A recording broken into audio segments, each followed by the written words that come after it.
What happened, Rajesh? You look so worried. What can I say, Nandita ma'am?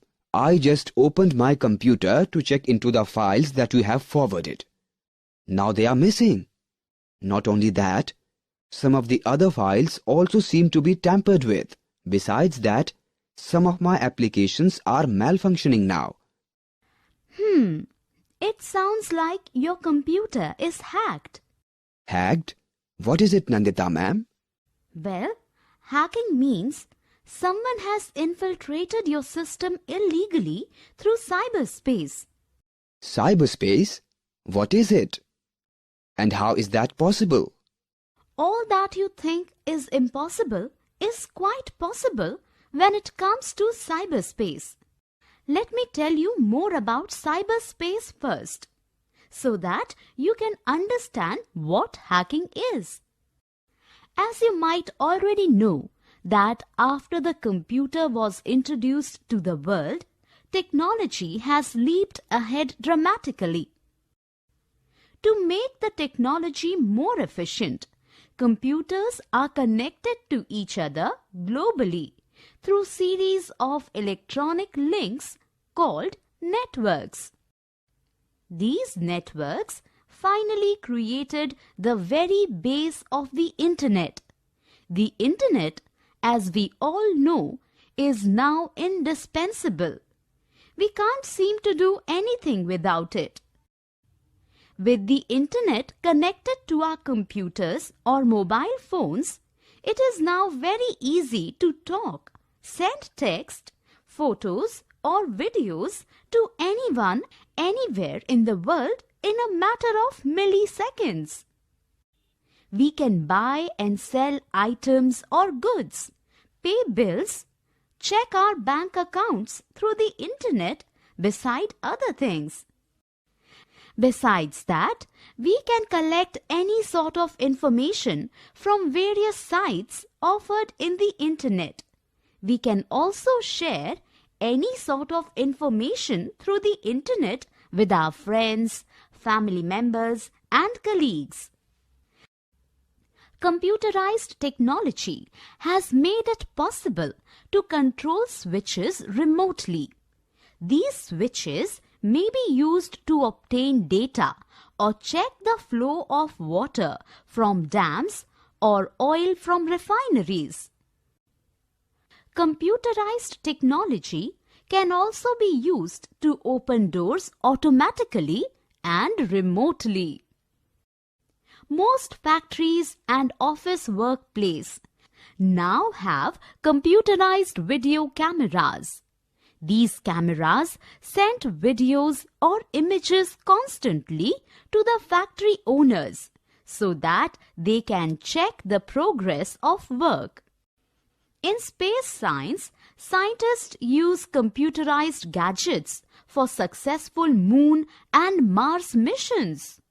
They can exchange information and data through an electronically created virtual space called cyberspace.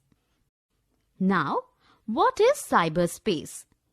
Cyberspace is the term used to refer to the virtual computer world.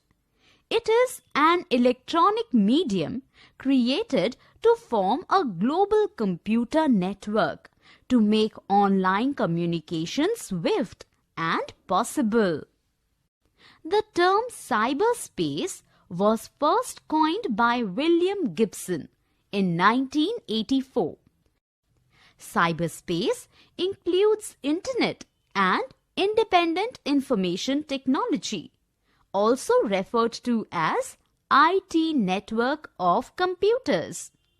Beside IT network, telecommunication networks, computer systems, and all other processors or controllers are also a part of cyberspace. Incidentally, smartphones, smartwatches, or any other such devices connected to the Internet too are included in the cyberspace. Cyberspace made it possible for users to share .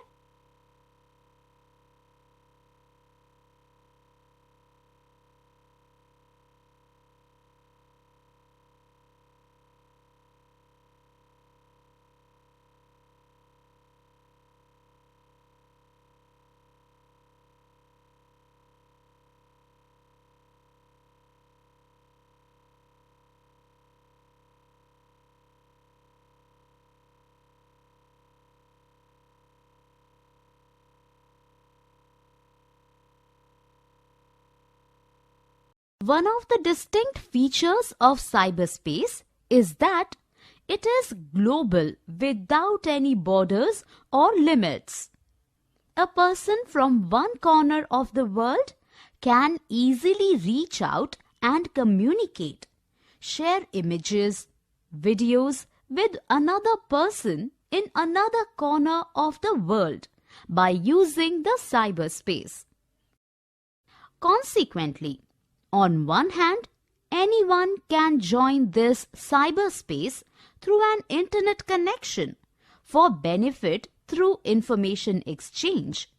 However, on the other hand, anyone with adequate knowledge about the cyberspace can manipulate it to create disruption in it. Disruptions in the cyberspace can lead to very big disasters, as it is the storehouse of all sort of information. If all of these information is disarranged or tampered with, the world will be very badly affected. There could be loss of information, data stolen from organizations, leading to business collapses, and also could create political enmity situations.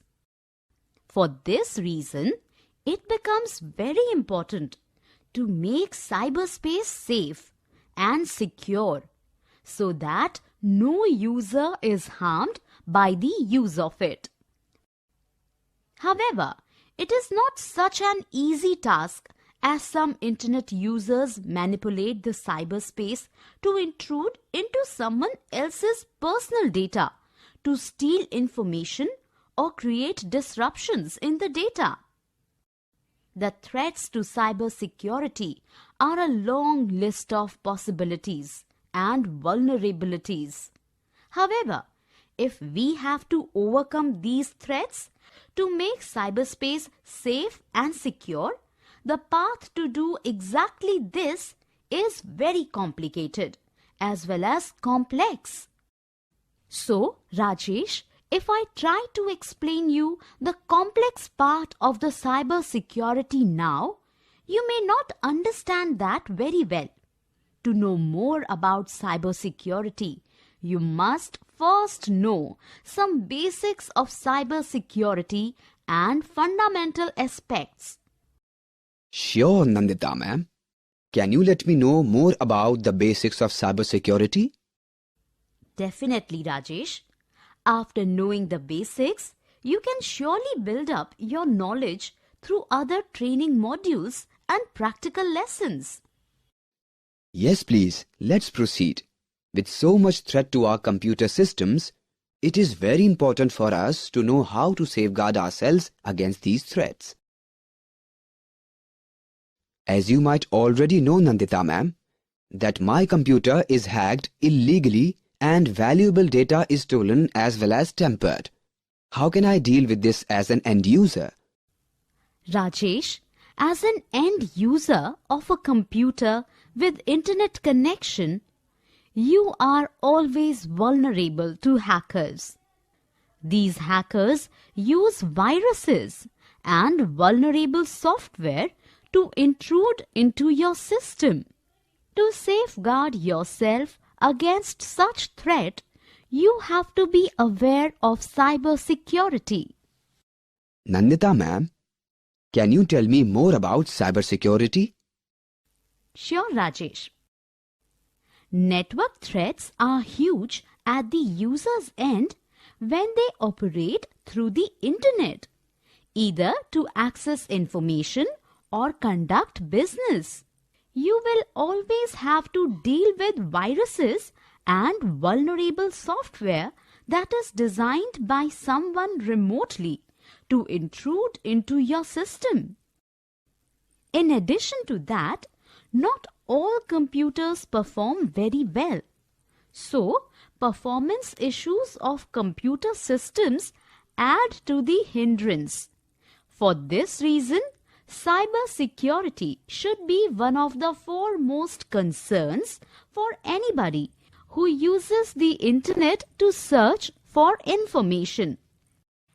However, First, let us check what the most common reason is for having a very poor cyber security. A bad or a very weak password is the first and the commonest reason why an intruder is able to access someone's computer. This can lead to theft of users' personal information, loss of data, and above all, the financial losses, causing great difficulties. Oh, really? I believe my password is also rather very vague. It seems so, Rajesh. No wonder someone is able to access your computer so easily. Do you have a solution to this problem, Nandita ma'am? Sure, Rajesh. A password is used by everyone who is connected to the cyberspace through their computer system and internet connection. First, let's know what a password is and how it functions. In many organizations and even industrial security zones, a password plays a vital role. For example, in secret organizations like military intelligence or crime department, a verbal password is maintained by the inner members. This password is not shared with anyone outside the organization. If anyone tries to enter the building or zone of such an organization, the sentries placed outside will halt the person and ask them to show their identity first. The sentries may even be pointing their guns at the person all the time. The person will only be allowed inside if he or she can tell the password correctly. A computer password works similarly. As soon as you open the computer, the login page opens, which prompts you to enter the password. You can only access the computer once you have entered the correct password. A computer password can be a secret word or phrase which allows entry to your computer and the network. Most long-term computer users create passwords which are difficult to guess by someone else, while they can remember it easily. To make a password difficult to guess, it usually consists of a string of characters arranged in a random order. It could be alphabets, numbers, special characters, or a combination of all of them. Password forms one of the essential lines of defense against the intrusion of cyber criminals into our emails, computer systems, or social networks. You can also create a difficult password by arranging characters in such a manner that others cannot guess it easily, while you can remember it easily. Many people find it difficult to memorize complex passwords, and so they create passwords which they themselves can easily recall or guess. But what you can guess, the hacker on the network can also guess, and even faster than the time you took to create it. Really? But Nandita ma'am, how can a hacker guess a password that I have created? Hackers may not initially know what the password is. However, they try a number of combinations with different characters to crack the password. And sometimes they are able to crack the password if it is weakly created. Let me tell you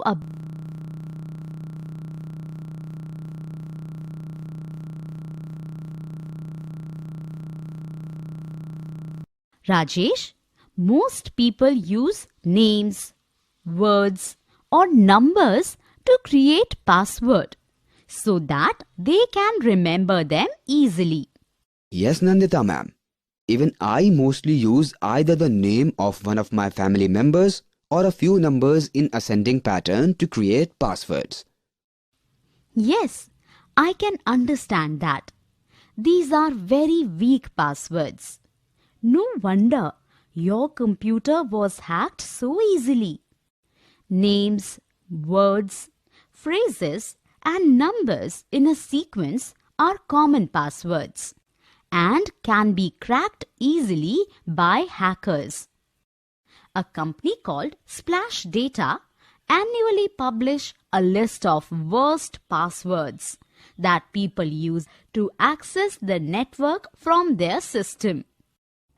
The list is topped by 1, 2, 3, 4, 5, 6 and password in first two places for last 4 years. This fact vividly proves that users do not learn and continue to use easy-to-use passwords to access information in the internet. It usually attracts hackers who can easily crack the password and intrude into the personal system to steal data or information. Some very commonly used passwords in this list are QWERTY, I love you, admin, whatever, let me in, welcome, login, hello, ABC123, password, master, etc. These passwords are very weak and also very commonplace. Hackers can easily crack them and access computer. Can you now tell me how to create a password that is difficult to crack by hackers but easy for me to remember, Nandita ma'am? Sure, Rajesh. I was just coming to that point only. To create an effective and hard to crack password for your computer, you need to check a few important things. What are those, Nandita ma'am? First of all, check the length of password. The longer the password, it is more difficult to be cracked by a hacker. Although it would be quite difficult to remember a very long password with more than 12 different characters. However, it is recommended that you ensure that at least it has minimum 8 characters. To make the password more complicated, it is recommended that you use mixed type of characters in your password.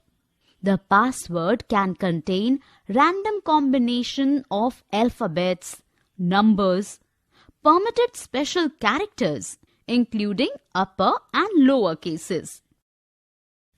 While creating a password, do not make the password so complicated and lengthy that it becomes difficult for you to remember it yourself. A very easy method of creating a very complicated password is by using characters from a paraphrase that only you can remember very easily. To create such a password, use a paraphrase that is based on a sequence of events. Here is an illustration. The password MFSWDPSIN08 comes from the first letters of each word used in the sentence and the last two numbers given at its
Now, let me tell you about the endpoint security. Endpoint security? What is it, ma'am? Well, as you are the end user of the internet through your computer, so the security of your computer is called the endpoint security. Every computer should be placed physically in a safe place, under lock and key. Each computer should have a power-on password, which has to be applied after you switch on the computer. The computer should ask for the password once you have switched it on. As soon as the operating system starts, it should further have a password to log in to the computer, lest someone comes in your absence and logs on. The screensaver should also require a password to start using the computer again. Tips for password management. Use minimum 8 to 12 characters in a password. Use a combination of alphabets, numbers, and special characters in the password. Password should be random, unique, and shouldn't be easily guessed. Don't use dictionary word or combination of dictionary words. Don't use a password spelled backwards. Avoid use of common terms from pop culture and sports as password. Avoid use of your relatives, best friends, and pet's name as password.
To go for a recap of what you have learnt so far, just click on any of the buttons on the screen. Cyberspace. The cyberspace is an electronically created virtual space which is made up by a vast network of internet. The cyberspace connects all the computers globally through the internet. The term cyberspace was first coined by William Gibson in 1984. Beside IT network, telecommunication networks, computer systems, and all other processors or controllers are also a part of cyberspace. Cybersecurity. As there is huge threat of hackers who can access your system through the cyberspace, so cybersecurity is number one priority for any end users, either to access information or conduct business. Password. A computer password is a series of characters, either in alphabets, numbers, or a mixture of both with symbols that is created by the user to safeguard his or her computer from intruders. You can only access the computer once you have entered the correct password. Common passwords. Common passwords are very weak passwords, which are mostly created by first-time computer users. These passwords can be easily hacked by intruders and access the computer remotely to steal personal information. Creating a password. A user can create his or her own password. However, while creating a new password, the user must take care it is not too simple that hackers can easily crack it.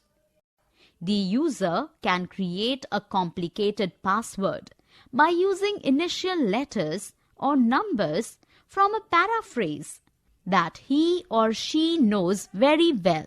Such passwords are hard to crack and the computer remains secure from hackers. Endpoint security. Being the end user of the internet through a computer, so the security of the personal computer is called the endpoint security. To keep the endpoint secure, one should not divulge the password to anyone.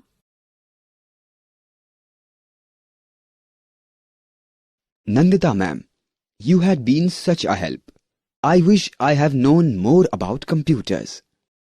Would you like to know about the history of computers, Rajesh? Sure ma'am. Do you have any information about the history of computers? Sure, Rajesh. Let me tell you about the origin of computers. It is very important for us to know how computers originated in our world. Then only we will have a clear understanding about cyberspace and cybersecurity. Since the early times, man had the desire to calculate. Man used to observe the things around him and slowly developed a kind of understanding about the number of similar things around him. In the early period, man counted with his fingers in his hands, and then by using pebbles and lines drawn on sand or on the rocks. Slowly, man learned how to make tools and weapons to help him in his daily routine. Can you tell me how these calculations originated, ma'am? Well, the history of high calculations originated after the invention of the abacus. Do you know, Rajesh, that the very first calculating machine was the abacus? Really?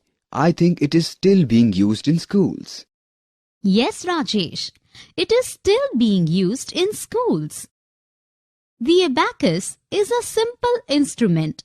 It is made of a wooden frame inside which beads were arranged on threads or wooden bars.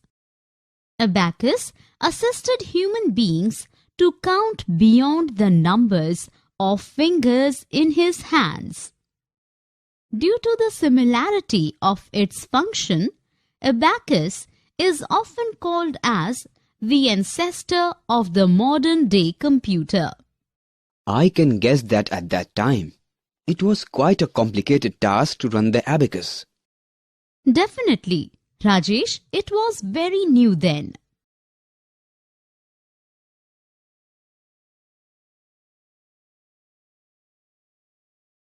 Well, Rajesh, the next period of computer development took place during 17th century with the advent of Blaise Pascal.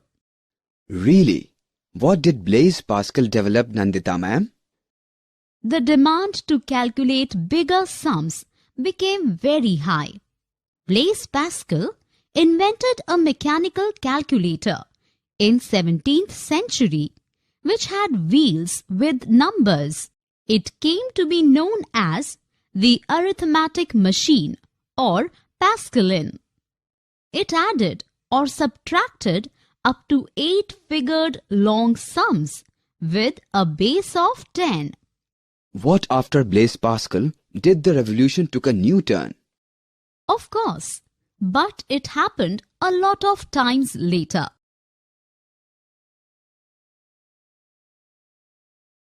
For that, Rajesh, I will need to explain to you about Charles Babbage. You should know that he was called the father of the modern-day computer. No idea, Nandita ma'am. Who was Charles Babbage? Well, Charles Babbage, an English mathematician, first theorized that mathematical calculations could be carried out by an automatic machine. He invented how to break up calculations into simple operations. For this reason, Charles Babbage is considered the father of the computer. He finally designed the first navigational calculations in 1833. This took the form of an engine called the analytical engine. The programs and data were fed to the machine through punched cards. Punch cards was a process which was being used at that time to direct mechanical looms such as the Jacquard loom.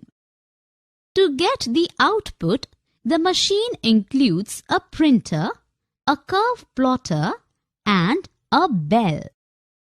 The machine would also be able to punch numbers onto cards. The engine included an arithmetic logic unit, control flow in the form of conditional branching and loops.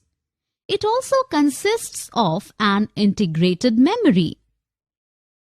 The machine designed by Charles Babbage was about a century ahead of its time. All the parts of the machine were actually handmade. However, Charles Babbage was not able to complete the machine during his lifetime. His son, Henry Babbage, completed a simplified version of the analytical engine's computing unit in 1888. During World War II, when England and Germany was at war, the British achieved a number of success at breaking encrypted German military communications. The German encryption machine, Enigma, was first attacked with the help of the electromechanical bombs. To crack the more sophisticated German Lawrence machine, used of high-level army communications, Max Neumann and his colleagues commissioned to build the Colossus. Just after that, an American professional was given the task of completing the U.S. Census. He devised a punch card machine to store the data and also used electricity for the first time to assist in computing. With the use of electricity, it ended the mechanical computers and laid the beginning of a new way of computing. George Boole, an English mathematician, suggested electricity to be the basis of the binary system. All these people, they were such big contributors to the inventions of the computer. It is really unbelievable. Really, Rajesh, that was the history. When the first computer that used electricity was invented, Nandita ma'am? Well, the first computer that used electricity was built by USA. It was called the ENIAC. The US built ENIAC, or Electronic Numerical Integrator and Computer, was the first electronic programmable computer built in the US. The ENIAC was faster and more flexible than the Colossus. Like the Colossus, a program on the ENIAC was defined by the states of its patch cables and switches. There were 6 women who programmed the ENIAC, and so they were called the ENIAC girls. It combined the high speed of electronics with the ability to be programmed for many complex problems. It could add or subtract 5,000 times a second, 1,000 times faster than any other machine at that time. It also had modules to multiply, divide, and square root. It was built under the direction of John Mauchly and J. Presper Eckert at the University of Pennsylvania. ENIAC's development and construction lasted from 1943 to full operation at the end of 1945. However, the machine was large and weighs about 30 tons. It uses 200 kilowatts of electric power and contained over 18,000 vacuum tubes, 1,500 relays, and hundreds of thousands of resistors, capacitors, and inductors. So it was the ENIAC which started the computer age? Yes, but just after that, lot of new development took place. Do you know, Rajesh, when the concept of the modern computer was proposed? No, Nandita ma'am. Actually, the concept of the modern computer was first proposed by Alan Turing, an English mathematician, in 1936. Turing proposed a simple device that he called Universal Computing Machine. He even proved that this kind of a machine is capable of computing anything that is computable by executing instructions stored on tape. Soon after, he developed a technique by which the machine became programmable. The very basic fundamental concept of Turing's design is the stored program, where all the instructions of computing are stored in memory. Turing machines are to this day a central object of study in theory of computation. Except for the limitations imposed by their finite memory stores, modern computers are said to be Turing complete. Next came von Neumann, who suggested that the concept of the modern computer in accordance to Turing. First of these 3 machines was developed in 1941. They worked on vacuum tubes that made computers fast but bulky. So it was finally vacuum tubes that solved the problem. Definitely not. Vacuum tubes are history. Let me tell you more. Rajesh, do you know how the first and second generation computers developed into communication machines? Please explain, Nandita ma'am. Look, early computing machines had fixed programs. If the functions were changed, it will require rewiring and reconstruction of the machine. A stored program computer includes by design an instruction set and can store in memory a set of instructions that details the computation. John von Neumann at the University of Pennsylvania also circulated his first draft of a report on the EDVAC, which is pre-model for the second generation computer after the ENIAC in 1945. After that came the Manchester Baby. It was the world's first stored program computer. It was built at the Victoria University of Manchester by Frederick C. Williams, Tom Kilburn and Geoff Tootle. It ran its first program on 21 June 1948.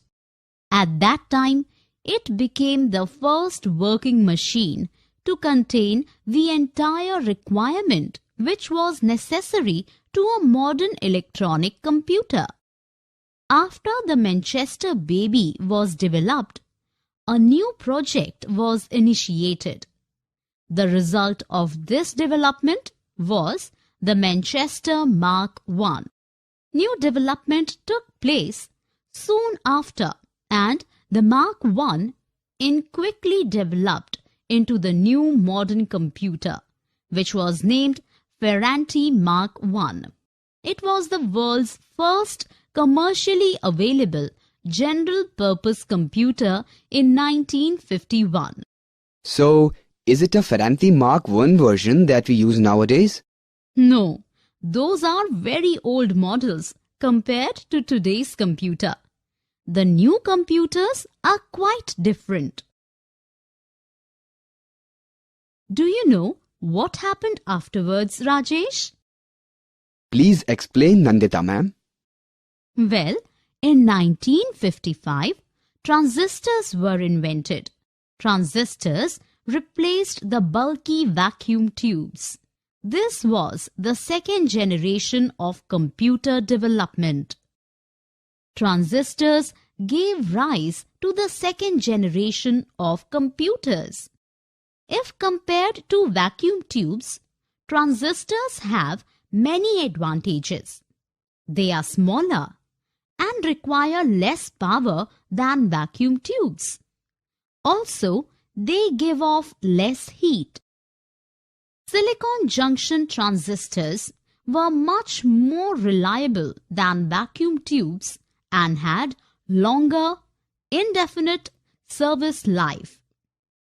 Transistorized computers could contain tens of thousands of binary logic circuits. The first transistorized computer and the first in the world became operational by 1953, and a second version was completed there in April 1955. It is quite interesting that transistors replaced vacuum tubes. Yes, even after that, further changes took place, Rajesh. I've also heard of integrated circuits which played a vital role in the development of computers. Yes, Rajesh. The invention of integrated circuits or ICs in 1952 provided a big opportunity for the development of computers. The next generation advance in computing power came with the advent of the integrated circuit. The idea of the integrated circuit was first conceived by a radar scientist working for the Royal Radar Establishment of the Ministry of Defence, Geoffrey W.A. Dummer, in 1952. The first ICs were invented by Jack Kilby at Texas Instruments and Robert Noyes at Fairchild Semiconductor. Kilby explained that his new gadgets as a semiconductor material. In this material, all the components which frame the electronic circuit are very much integrated. After that, Robert Noyes, an American physicist, developed the new silicon chip. His chip solved many practical problems that Kilby's had not. These chips were made of silicon, which were far more effective than Kilby's chips, which were made of germanium. The newly created ICs led to the explosion in the commercial and personal use of computers. After that came the development of the microprocessor. Intel 4004, the premier microprocessor, was first designed and realized by Ted Hoff, Federico Fagin, and Stanley Mazer at Intel. So, the microprocessor that we have in our system is the latest invention. So far, you can say that. However, nobody knows what new inventions may take place. Now, Rajesh, the next important thing that scientists developed is the Internet. Yes. Now we come to the modern world, Nandita ma'am. Yes. Research scientists wanted to use the computer for multivariate purpose. This resulted in the creation of the Internet. A US Defense Advanced Research Projects Agency, which goes by the acronym of APRA, decided they need to share the computer with more people located in different research institutes. These views resulted in creation of a network of shared data links, which was called ARPANET. These views were shared by many research institutes and contributions were made by various scientists to create the Internet. The Internet then became a glory for the scientists who can share information through a computer. This was the beginning of the present-day Internet era. After that, in the 1970s, various other computer networks also came up independently. These networks linked up with ARPANET. Vint Cerf, a professor, and Robert Kahan, an engineer, jointly created Common Transmission Protocols, or simply called TCP. TCP is originally meant for creating a set of rules through which every person can share a conversation with each other on the Internet. It also checks that the message sent or received do not get lost along the way. The protocol type we use today is Internet Protocol, or simply called IP. The IP messages are simply routed from one place to another place. If you are sending a message to someone, then the message should go exactly to the same place where you want it to go. So, Rajesh, after the development of TCP came the development of TCP or IP. What is that, Nandita ma'am? TCP or IP is a function which can provide the joining of lot of networks. This creation connected the entire computers through the Internet and was called the network of networks. And now it is known as the Internet today. After that came the development of the Ethernet in 1973 at Xerox setup. Now, modern communication is possible due to the Ethernet.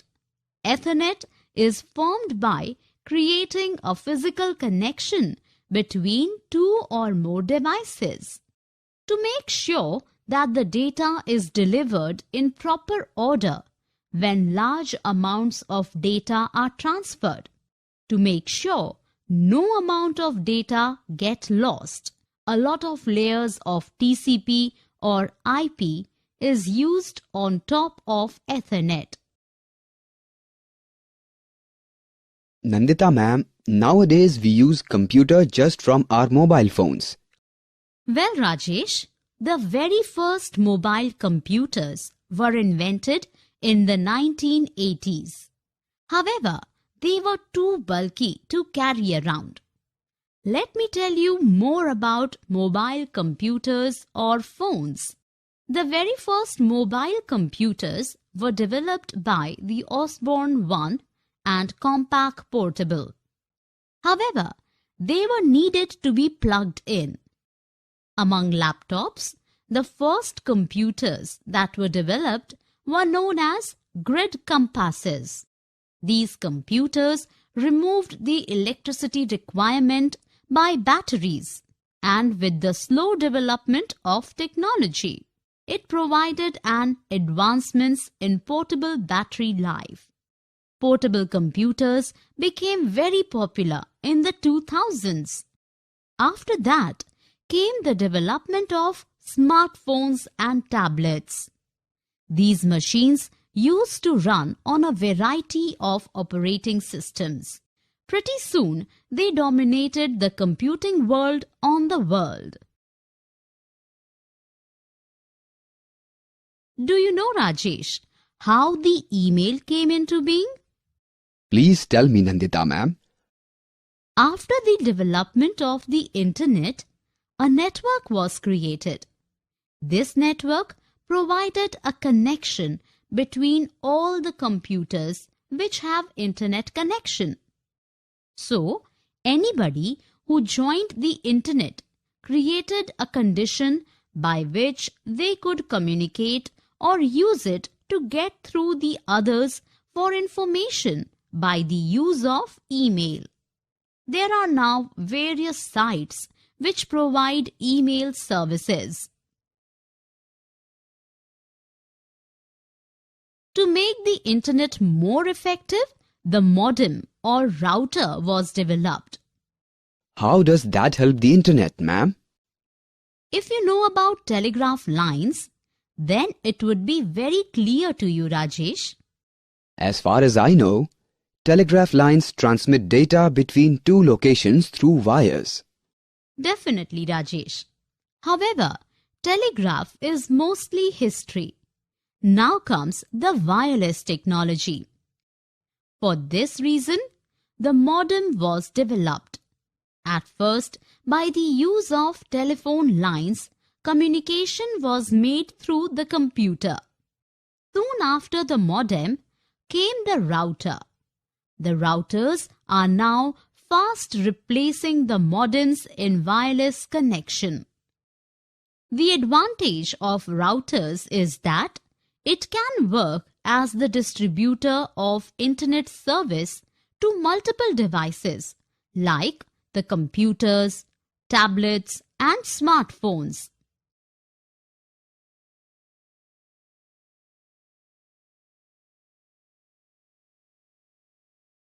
Rajesh, you definitely know about the World Wide Web.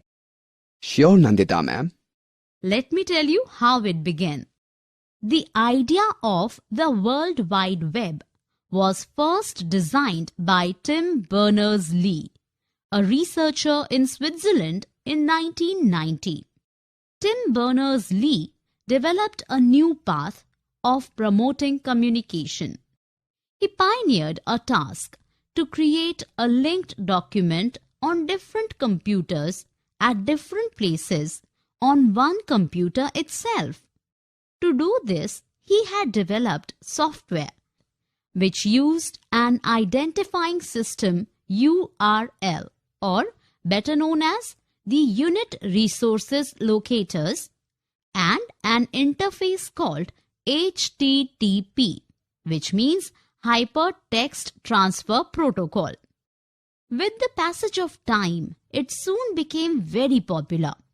It came to be known as the World Wide Web, which is briefly called as the WWW. The WWW specially opened the gates for commercial organizations to reach out to customers around the world.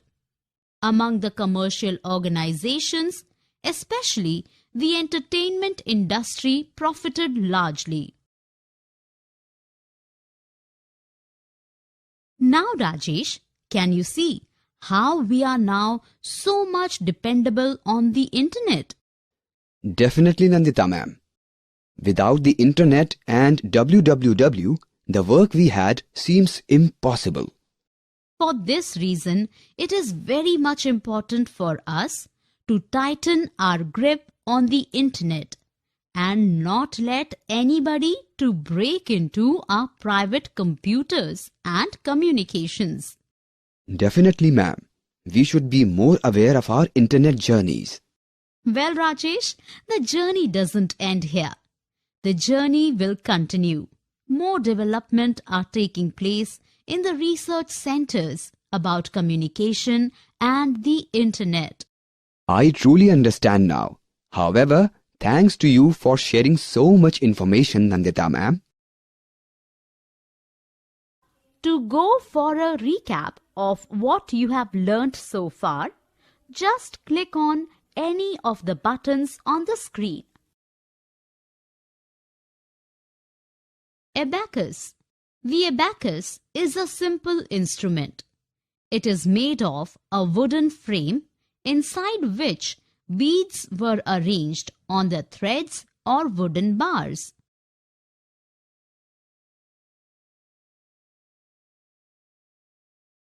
Blaise Pascal invented a mechanical calculator in 17th century which had wheels with numbers.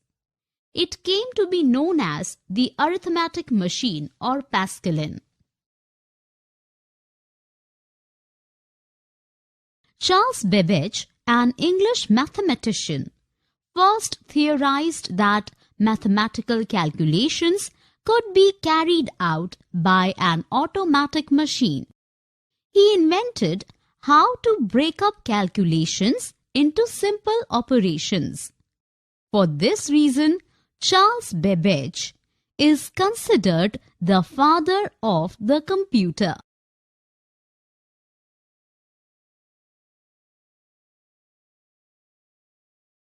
The US built ENIAC or Electronic Numerical Integrator and Computer was the first electronic programmable computer built in the US.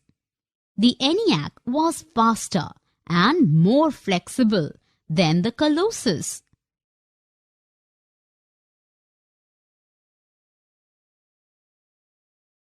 Turing proposed a simple device that he called Universal Computing Machine.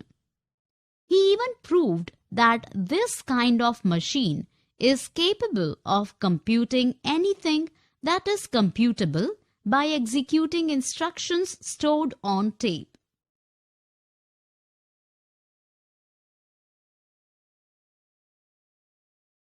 The Manchester Baby.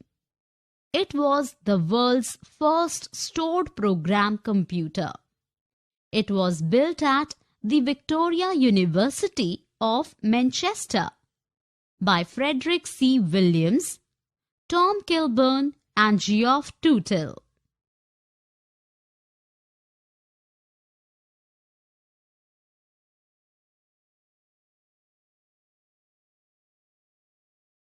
Transistors gave rise to the second generation of computers.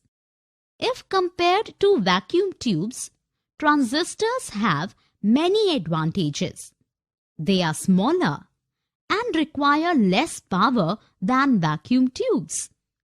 Also, they give off less heat.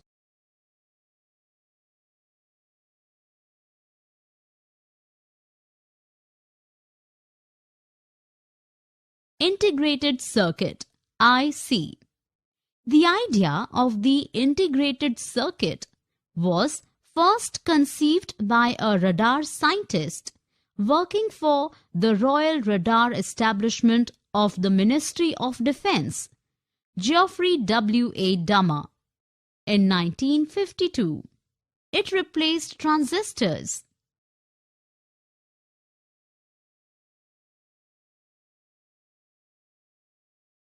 Intel 4004, the premier microprocessor, was first designed and realized by Ted Hoff, Federico Fagin, and Stanley Mazer at Intel. it became the latest technology in computers.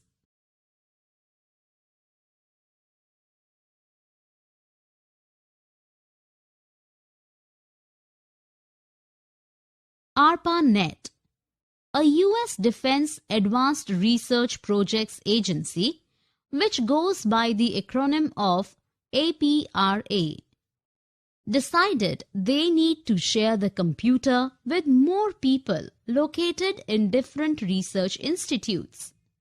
These views resulted in creation of a network of shared data links, which was called ARPANET.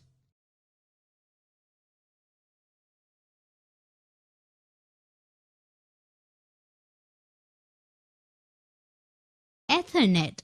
The development of the Ethernet in 1973 made modern communication possible.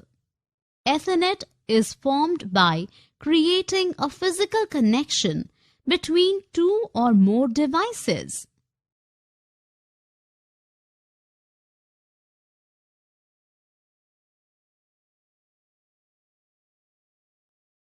After the development of the Internet, a network was created. This network provided a connection between all the computers which have Internet connection. This network is largely called email.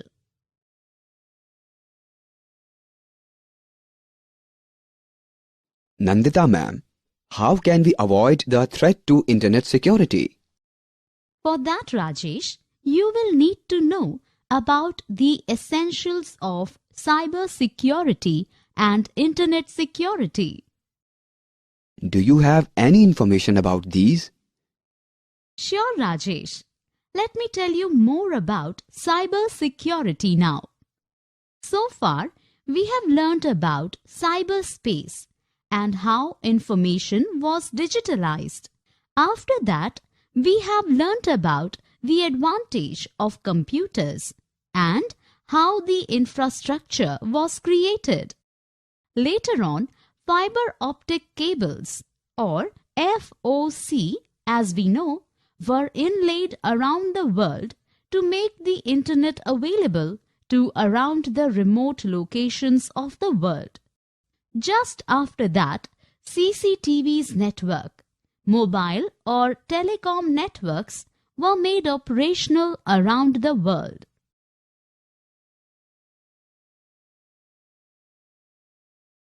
Look, Rajesh, cybersecurity and information security are quite different by nature.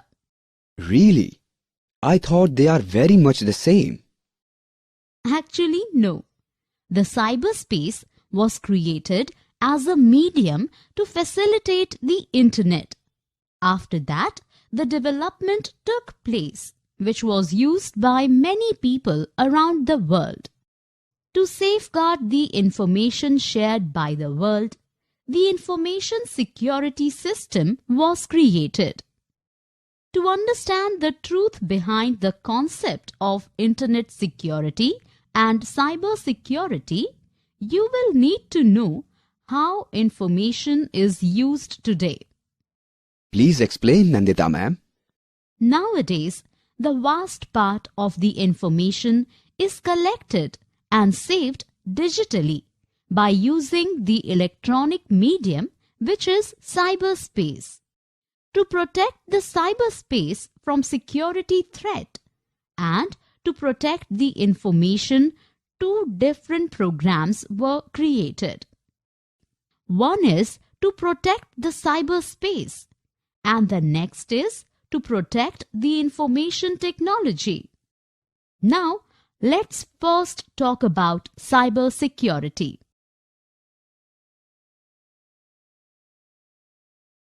Nandita ma'am, what is actually the difference between cybersecurity and information security?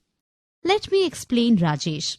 To secure this digitally created cyberspace, experts needs to protect it from any sort of attack from intruders. While when it comes to the protection of information, which is shared by people and organizations around the world. It needs to be protected very securely. For that purpose, programs were created which can protect the information from disruption by any intruders.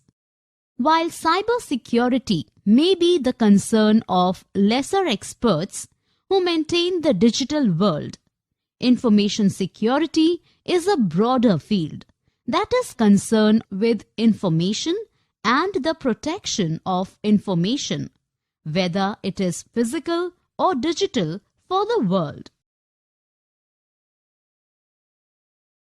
Now, Rajesh, to proceed, let's learn about the fundamentals of information assurance. Nandita ma'am, does that mean we can assure our information that we share with the people cannot fall into wrong hands? Sure, Rajesh. There are processes by which we can prohibit intruders from accessing our personal data. Does that mean, Nandita ma'am, we are assured of sharing our personal information to our friends through the internet without any hindrance? Let me explain to you about information assurance. The steps taken to safeguard information technology is all about the programs created to secure the data from wrong hands. To create that, experts created software which is difficult to access by intruders. To create such software programs, experts first used the basic concepts of information security. After that, programs were created to go through the information technology to build up the understanding of the subject. After that comes the part how to ensure the security of the system. System designers have worked out authentication, authorization, and non-repudiation components on which systems are to be designed. To create exactly that, the experts made 3 components to act as the base to strengthen the system. The first is to stay secure with respect to another. The second is to maintain confidentiality.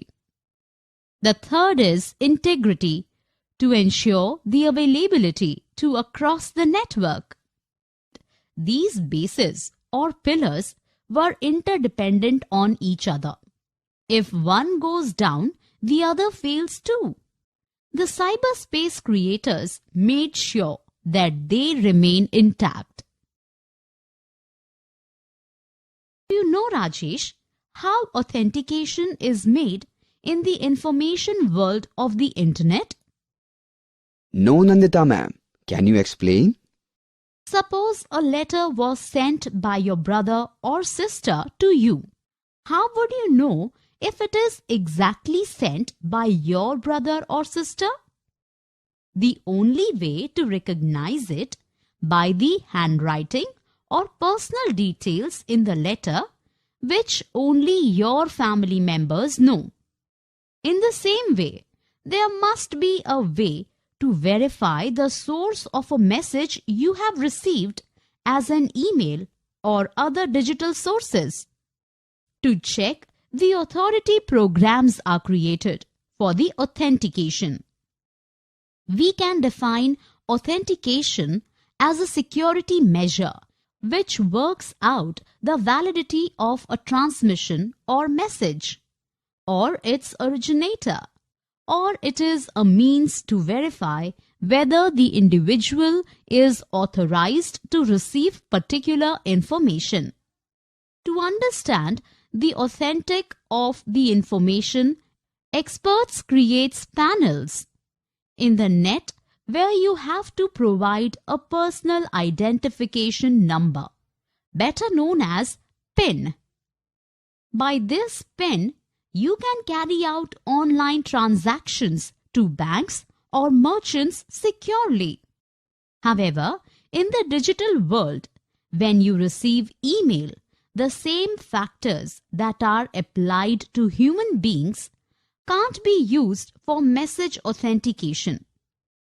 Rather, it relies upon cryptographic signatures, which is a complex mechanism.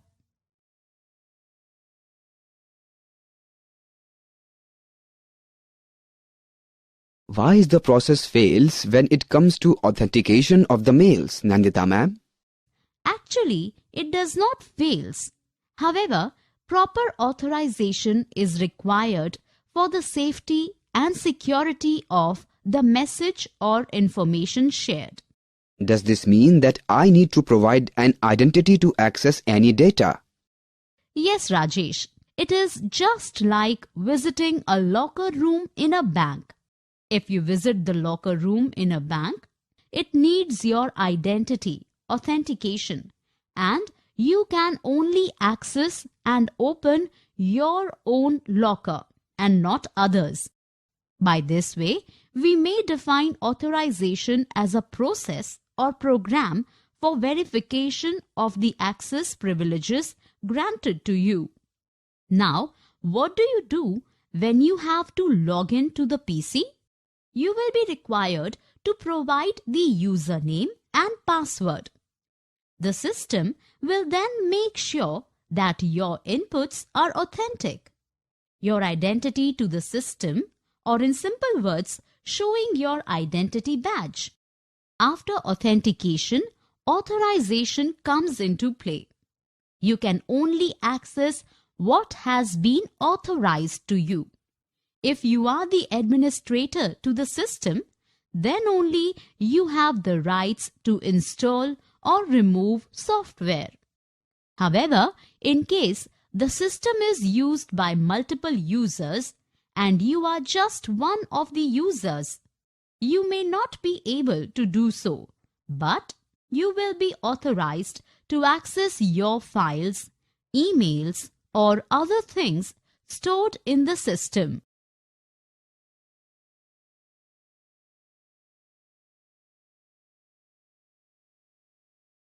Next comes the part of non-repudiation. What is non-repudiation, Nandita ma'am?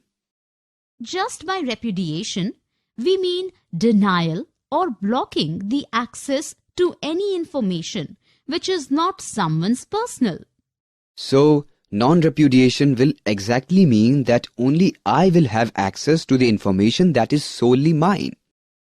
Definitely, Rajesh. Take a simple case. In case you have sent a money order to anyone, not only you need to sign the form, the receiver also had to sign the receipt of the money. Money order worked on the system of non-repudiation. Neither could you say, I did not send the money, nor the receiver could repudiate or claim he didn't get the money. Similarly, non-repudiation system has been designed for sending the messages where both the sender and receiver of the message or email are sure.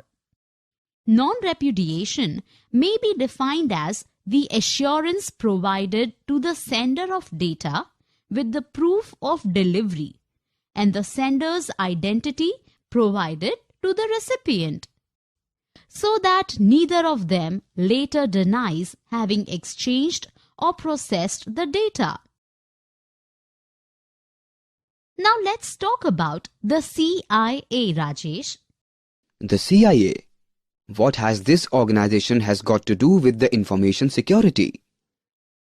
Relax, Rajesh. By the CIA, we do not mean the Central Intelligence Agency of America. Then what does CIA means in the information security in cyberspace? Realize the factors between the difference between information security and cyber security. If you properly check, both of them depend upon three key concepts known as the CIA triad. C represents confidentiality, I represent integrity, and A represents availability. If you have to become information security professionals, you need to be dedicated to ensuring the protection of these principles in respect of systems under your responsibility. So, we need to know how to maintain these three concepts by ourselves. Sure, Rajesh. Then only your personal information will be secure and not fall into the hands of intruders. Now, let's discuss these factors one by one. Look, Nandita ma'am, I work with a team. How can I make sure that the confidentiality is not breached? For that, you need to be very aware of your personal information like usernames and passwords that you use to open any sites, whether it is commercial or personal. With the advent of the internet, the term confidentiality has become a very familiar term in our daily lives. When it comes to the information space, confidentiality is defined as an assurance that the information has not been revealed or compromised to an unauthorized person. Essence of confidentiality is to hide and protect the information. As a simple example, take into account the credit cards that we use nowadays. If we share the password of our credit cards with anyone and then suddenly lose the card, then someone who knows the password will misuse the card and the bill will be in your account. Confidentiality attacks are common today. What about the third factor called integrity, Nandita ma'am? Now, Rajesh, integrity in the information security systems is all about data safeguarding. Just how can we safeguard the integrity of our information? To do exactly that, you need to make sure that your personal data is only accessible by only you and not by anybody else. In the branch of information technology, data integrity means storing data so that no intruders can have an access to anybody's personal data. Just suppose that you wish to transfer some money from your account to someone else through the internet and some intruder modifies the data in the transit process. Would not it create a situation with tremendous loss besides creating confusion? For this reason itself, the principles of authentication and authorization and non-repudiation is created for the ensure of integrity. Just observe that an attacker can threaten the integrity of data by bypassing an authentication system or getting privileges beyond those normally granted to them. You should also know that software flaws and vulnerabilities can lead to accidental losses in data integrity and can open a system to unauthorized modification. Definitely, ma'am. With so much security in concern, we should always make sure our integrity is not lost to the wrong hands. Exactly, Rajesh. You have also talked about availability as the third factor in the CIA, ma'am. Definitely. Availability is very much required to maintain your presence in the world of information technology. This means that what you may need just now may not hold the same value to you if it is not available at the right time. Exactly. That was what I was thinking. All programs need to be designed to safeguard the user. Yes, Rajesh, this is about availability. Systems must be accessible to users and should not be down or crawling slowly when they are needed. Availability in the information space is the access to data as well as the information services to the users when they need it. The pillars of confidentiality, integrity, and availability in the information space can't hold for themselves without the support of authentication, authorization, and non-repudiation.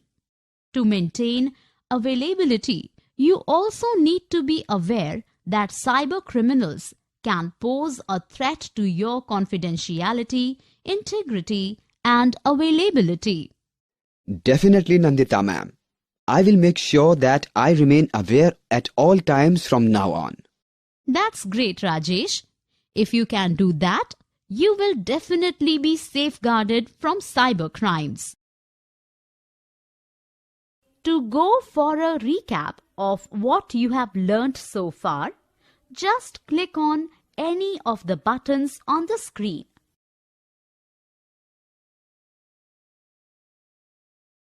FOC and CCTVs, fiber optic cables or FOC, were inlaid around the world to make the internet available to around the remote locations of the world.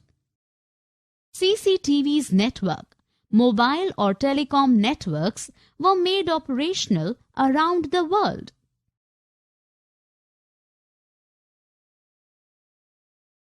Cyberspace and information security. Cyberspace was created as a medium to facilitate the internet. After that, the development took place which was used by many people around the world. To safeguard the information shared by the world, the information security system was created. Information assurance.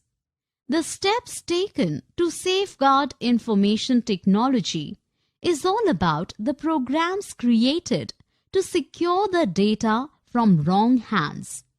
To create that, experts created software which is difficult to access by intruders.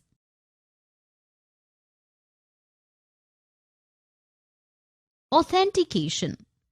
Authentication is a security measure which works out the validity of a transmission or message or its originator, or it is a means to verify whether the individual is authorized to receive particular information.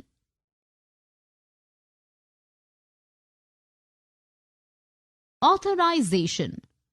Authorization means you can only access what has been authorized to you.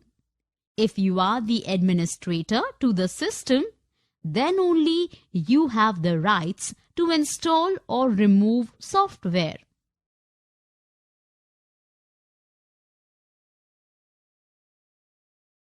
Non-repudiation. Non-repudiation may be defined as the assurance provided to the sender of data with the proof of delivery and the sender's identity provided to the recipient, so that neither of them later denies having exchanged or processed the data.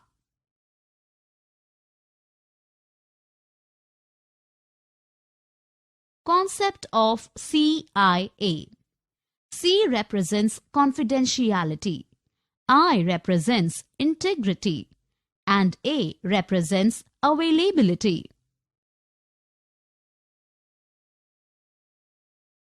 Nandita ma'am, I have learned so much about the internet from you. However, I still have very little knowledge about how the internet actually functions.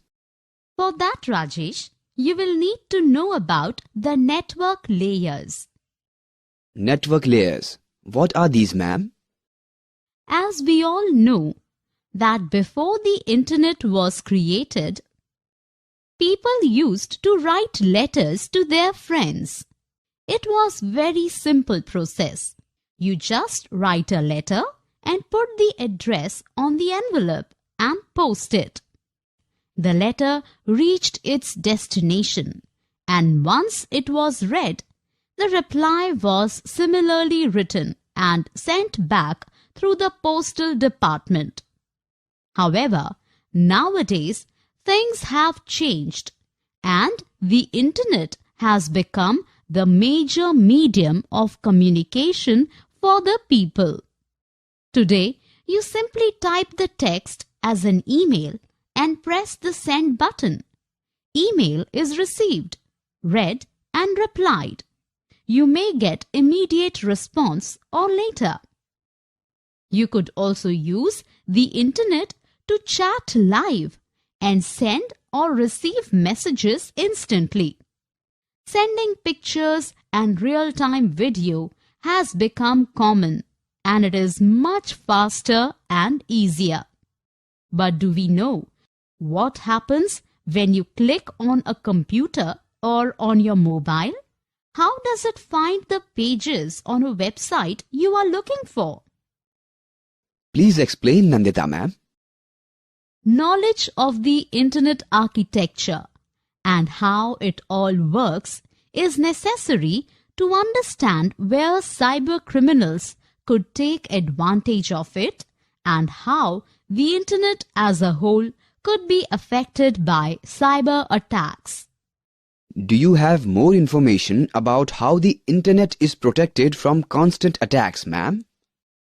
To know more about that factor, it is very important for us to understand the Internet Protocol address. Let me proceed. Internet Protocol address. Can you give an example, Nandita ma'am? Sure thing, Rajesh.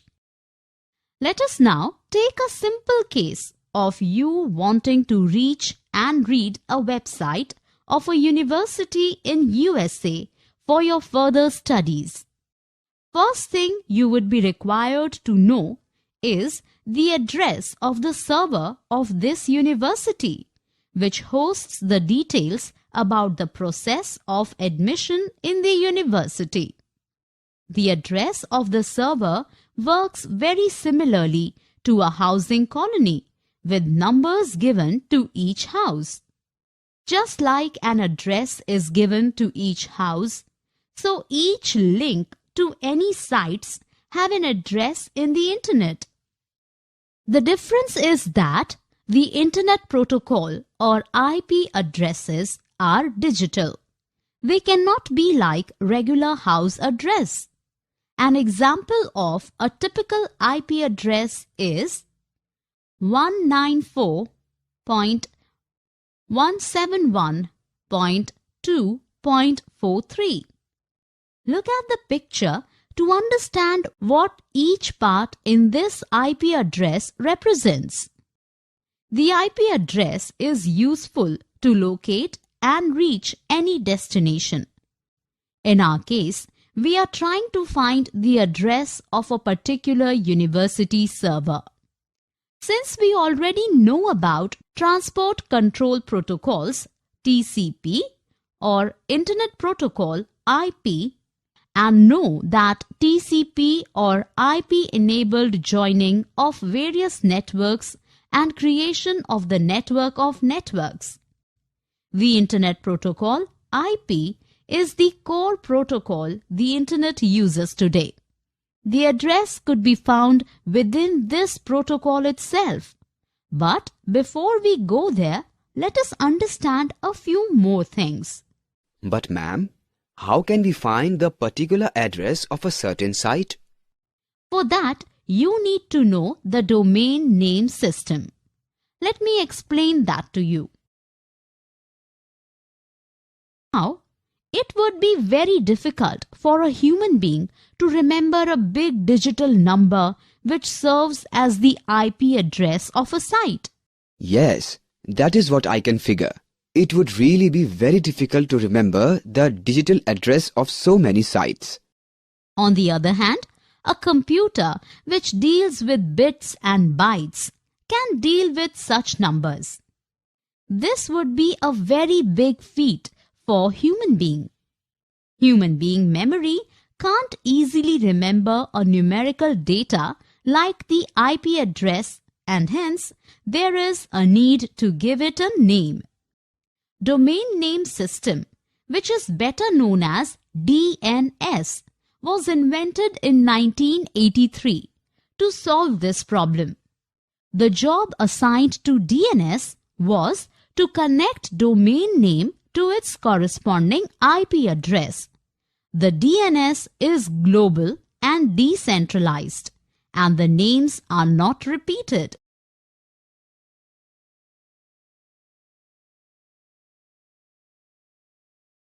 Do you know how the DNS was structured, Rajesh? No, ma'am. You could imagine DNS as resembling a tree, with a root which serves as an orientation point, and branches and sub-branches spreading outward. DNS consists of domains and subdomains. The top-level domains are referred to as TLDs in short.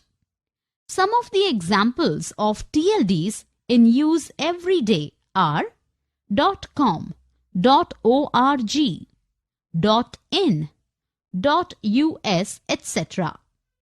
The entry to this level is controlled by an organization known as Internet Corporation of Assigned Names and Numbers, or shortly called ICANN, ICANN, to ensure a smooth run of the Internet administration and operational tasks. Each TLD is run by a registry which coordinates with other registries to ensure uniqueness of the domain names. Separating domains in this way allows different registries to manage the different TLDs. For example, a .com will be managed by a separate registry than .org.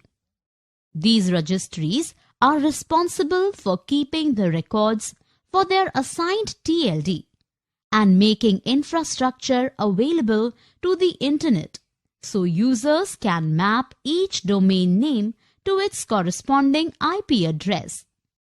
The DNS use computers, which are known as name servers, to record or map domain names to the corresponding IP addresses using a database of records.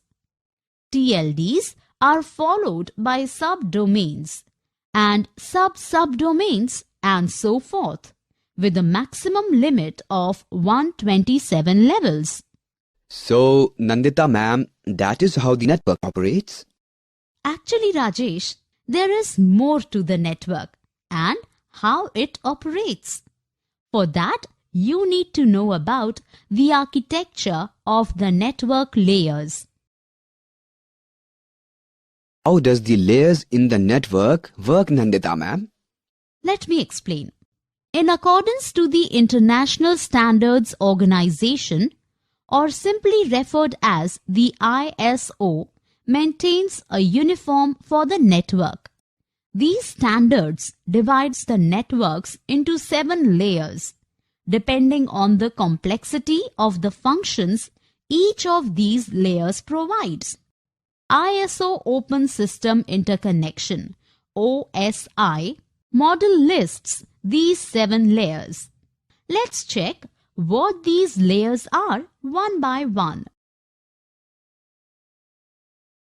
So, it's all about layers in the network, ma'am? These layers are actually tilted up to make a 7-tiered layer. The first is the physical layer. It deals with network design and hardware, such as physical cables, network interface cards, and wireless radios, beside other electronic devices. Encoding of bits in the medium is also decided by this layer. Finally, the transfer of each bit of data is responsibility of this layer. Then comes the data link layer.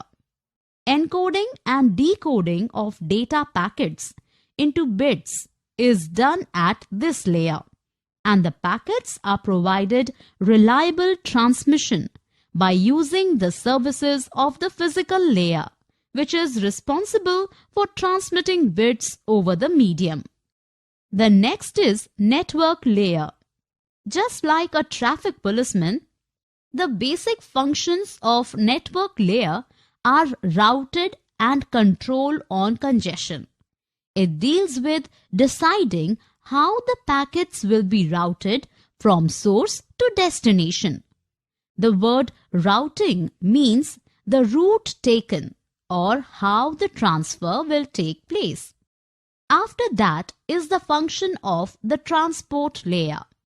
To know how the transport layer works, let us consider the data as the domestic load which has to be transported from one place to another.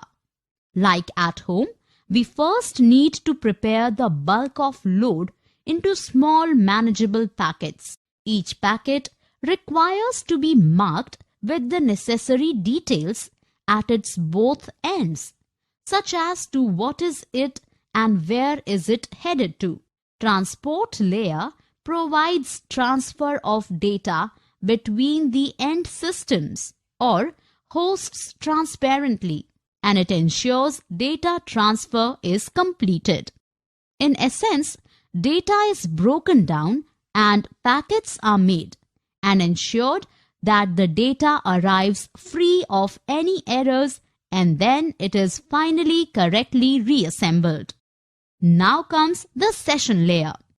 Just when you log in for a session, this layer primarily deals with the sessions, which includes establishing and maintaining a session. Sometimes a session breaks, but when it is reconnected, the session starts from the same place where it was broken up. After that is the presentation layer. As you might know, that data can be sent in different formats by different sources, which makes it difficult for computers to communicate. Presentation layer encodes the data in a standard network format and the vice versa. This layer is concerned with the syntax and semantics of the information transmitted. The seventh layer is the application layer. The application protocols meant for getting access to the network are part of this layer. There are several such protocols which function in the application layer. For example, commonly used protocol for web browsing is HTTP, and for file transfer it is FTP. So this is how the internet is protected from intruders, Nandita ma'am. Yes, Rajesh. However, also need to know about the protocols in the application layer. Let me explain. Well, Rajesh, when we talk about protocols in the network, there are also some other things necessary to keep the network safe. What are these, ma'am? The protocols used in the application layer are called Simple Mail Transfer Protocol, which is also shortly called SMTP, used for transferring email. Internet Message Access Protocol, or IMAP, and Post Office Protocol version 3, or POP3 as it is known, play a critical role in the process. They are the most commonly used internet mail protocols for retrieving emails. Both these protocols are supported by all modern email clients and web servers.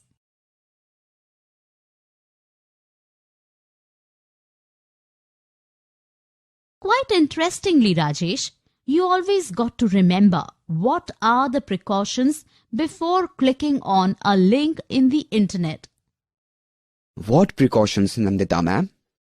Once you have typed the website address or clicked a link, your computer queries the DNS system, starting with the root.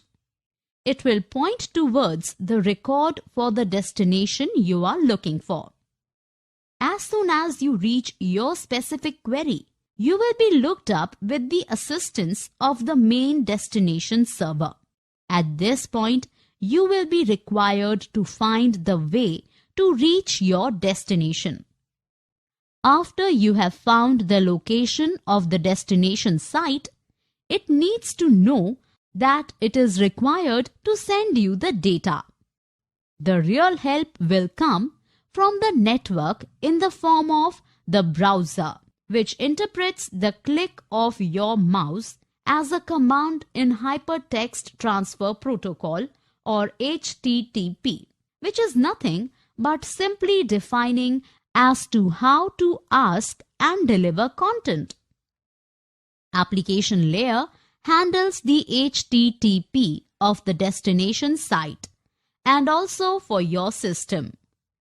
The packets are then reassembled and sent to you as the web page you had asked for.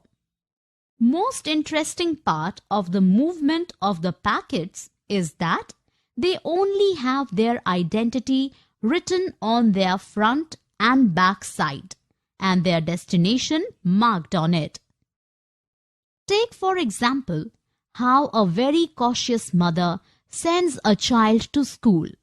She will put an identity tab on her child's uniform.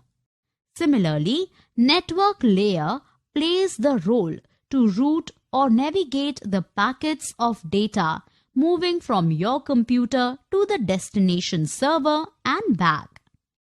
Internet globally has got a huge number of public or private organizations who have formed nodes called autonomous systems, AS. These nodes identify each of these traveling data packets and direct them within their network if the destination falls within. Else, nodes consult a routing table and pass them on to the node nearest to the destination. Today, billions of users exist on the internet, and there are large numbers of gatekeepers too. So, ma'am, it is very important for us to behave responsibly while using the internet. Definitely, Rajesh. As I have already told you, that billions of people are now using the net for different purposes, and some of them may not be operating on it for the right purpose. To go for a recap of what you have learnt so far, just click on any of the buttons on the screen. IP address. The IP address is useful to locate and reach any destination. In our case, we are trying to find the address of a particular university server.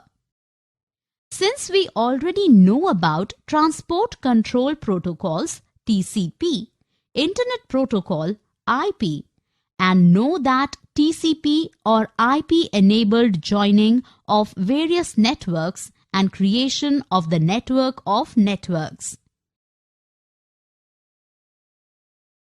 Domain Name System, DNS. Domain Name System is better known as DNS, was invented in 1983. The job assigned to DNS was to connect domain name to its corresponding IP address. The DNS is global and decentralized, and the names are not repeated. ISO, Open System Interconnection, OSI model. ISO Open System Interconnection, OSI model lists 7 layers in network protocol. They are physical layer, data link layer, network layer, transport layer, session layer, presentation layer, and application layer. The network layer plays the role to route or navigate the packets of data moving from your computer to the destination server and back. Nandita ma'am, do you have any knowledge how we can cope with piracy in the internet systems? Definitely, Rajesh.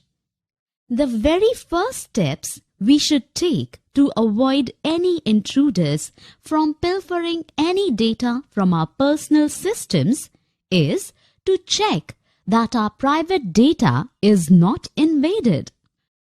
How can we do that, ma'am? To do exactly that, you will need to know what the threats are to the Internet Explorer. What could the threats be, ma'am? Then let me tell you about the various threats that may harm your personal system. To know the very basics, let's start with cyber attacks. Cyber attackers work untiringly to take advantages of the weaknesses of the network. To attack the network, they create new malicious programs, which are intently designed to disrupt the normal functioning of the Internet. These attacks are an attempt to destroy, steal, disable, alter, expose, or gain unauthorized access to an asset or use of it without permission. This form of attacks create a threat to the Internet, which is then exposed to the danger of vulnerability.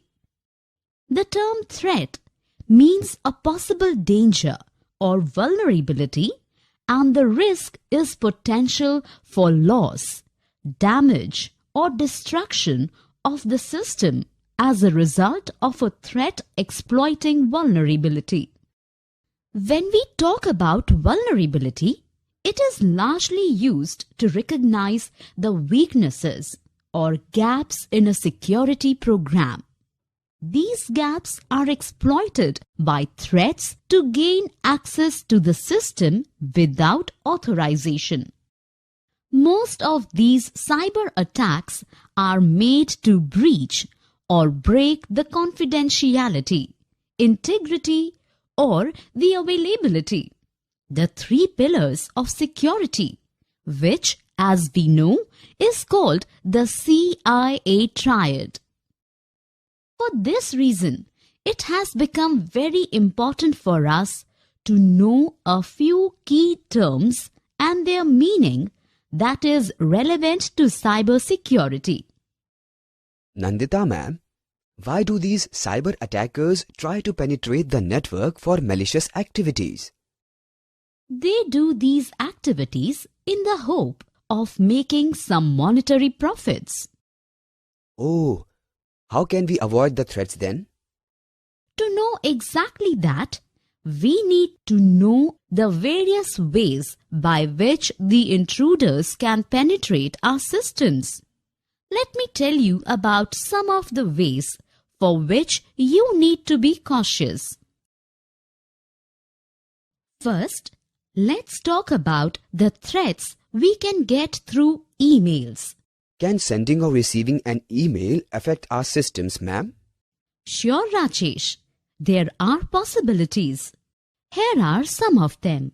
When it comes to email, the most enormous malicious activity comes from spam mails. Spam mails are emails which are created by various agencies and sent to a large number of users.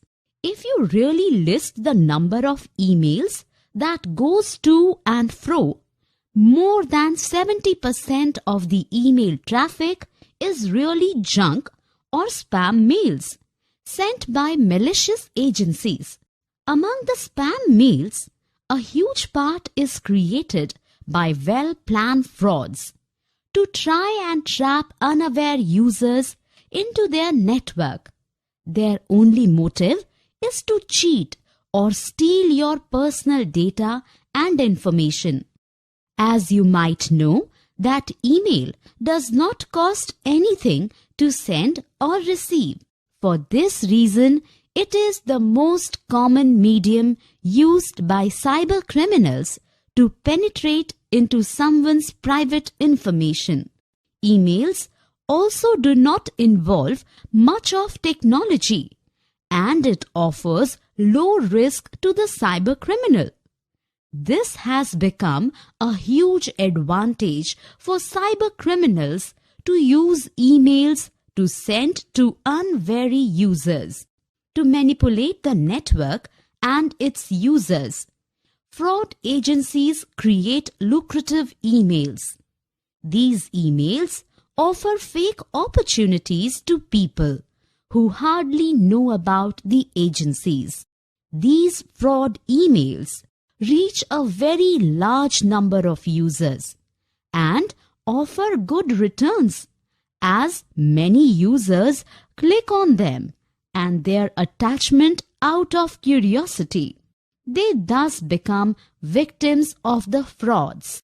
Spam mails are generally designed to involve frauds on making friends online. It could offer a created genuine reason, as helping a friend who is abroad and who urgently needs money to pay off his rent bills or any other bills. Unsuspectful users may usually comply with such emails without knowing that is an email created by a fraud agency. So, with achieved success, such agencies get ahead by creating and sending more spam mails to large number of users. They mostly send mails which either asks or request to help someone to pay for his or her medical treatment, or offers about winning a big money in some unknown lottery draw, or one of the email service providers suddenly selecting you as a big winner. Wow, there could be such malicious and frauds. I was hardly aware of that factor, Nandita ma'am. Now that you know, Rajesh, so be careful before opening any email from unknown agencies. That I surely will do from now onwards, ma'am. Are there any other threats while using the net, ma'am? Yes, Rajesh, there's more. Let me tell you about social engineering. Social engineering, what is it, ma'am? Social engineering involves our connection with various organizations or societies. However, some among them may try to cheat us by engineering an artificial concept or program which offers help to us in times of our needs. But how would they do that on the internet, ma'am? There are various ways, Rajesh. Let me tell you with an example. As human beings, we're taught to trust each other. However, this trust is breached by many people with wrong intentions for personal advantages. Similarly, on the internet, there are also users who use to misuse this network to cheat or steal from other people information which might come in handy to them to make an extra profit. This is called social engineering.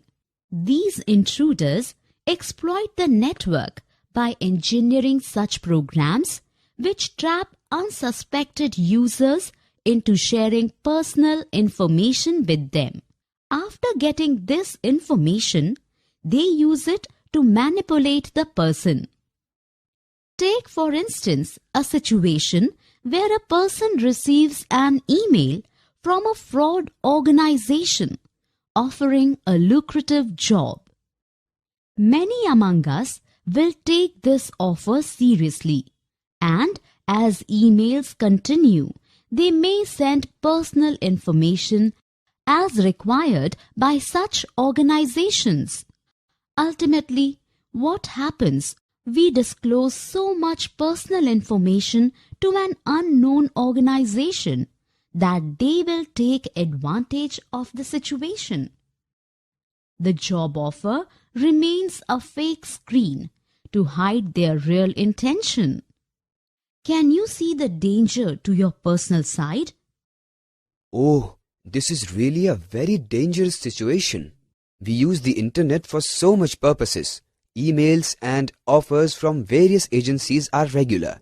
So we need to be very careful against such activities, Nandita ma'am.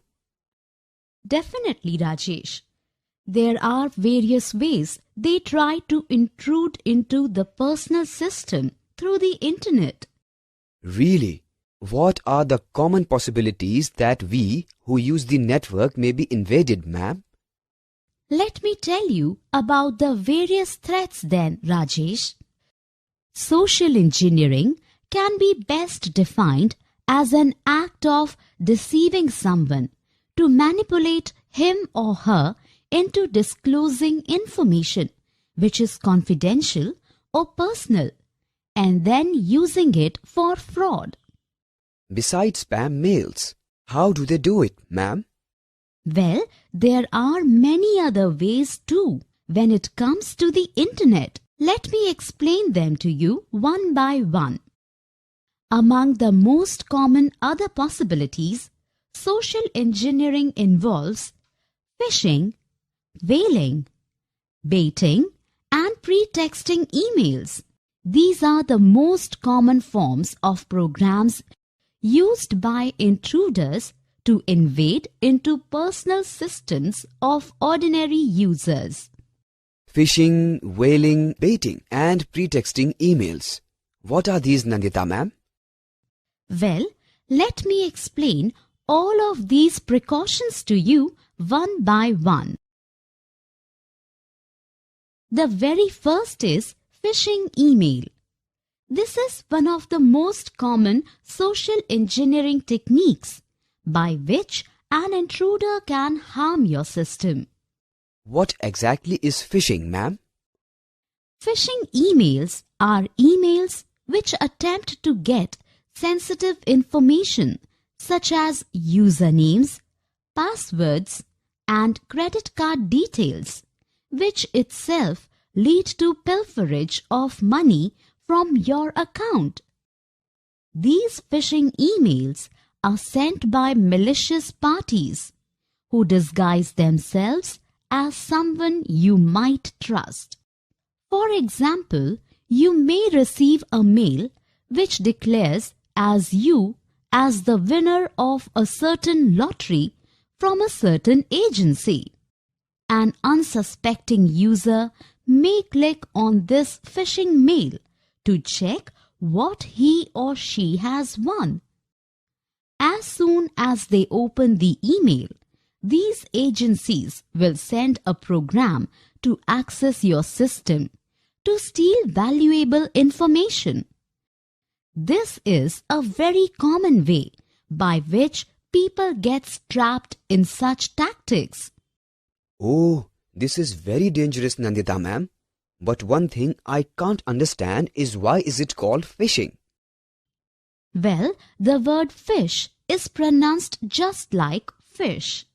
The phishing email perhaps uses the similarity of a fisherman throwing a hook in the water with bait attached to it and hoping that a fish will bite it and get hooked. So, we may be hooked into a contraception set up by fraud agencies to gain personal information through the internet? Definitely, Rajesh. Wait, there is more how these fraud agencies work through the internet. Let's start with spear phishing. Spear phishing? For your understanding, spear phishing is another form of phishing email in which emails are sent to a small number of users, but bigger effort is put into making the emails look like it has come from a very authentic site, which is responsible for the organization. They may even profess to ascertain themselves as members of such a well-recognized organization, which can take you into assurance that you are secure with your personal information shared to them. These spear phishing is attackers who attempt to send a message to lure a specific individual into divulging personal data to them. For an example, you can take the case of a fisherman aiming for one specific fish with a spear, rather than just throwing a baited hook in the water. The attackers do their homework well to identify their targets by using information taken from social media and use fake or spoofed addresses to send emails that look authentic. Remember, Rajesh, even if an email service provider may look very professional and may seem to belong to a responsible organization, they may be fake. That's very alarming, ma'am. How can they harm us in any other ways? To understand such people, you will have to know about whaling and baiting. Whaling and baiting. Does that also belong to the fishing category, ma'am? Definitely, Rajesh. Let me tell you more about whaling and baiting. Even if the world uses the email service providers of various organizations, many individuals still receive fraud emails from trusted sites, which led to virus attacks to their personal systems or loss of valuable data. For this reason, we need to know about what whaling and baiting is in the cyberspace. Next comes whaling and baiting. What are these, ma'am?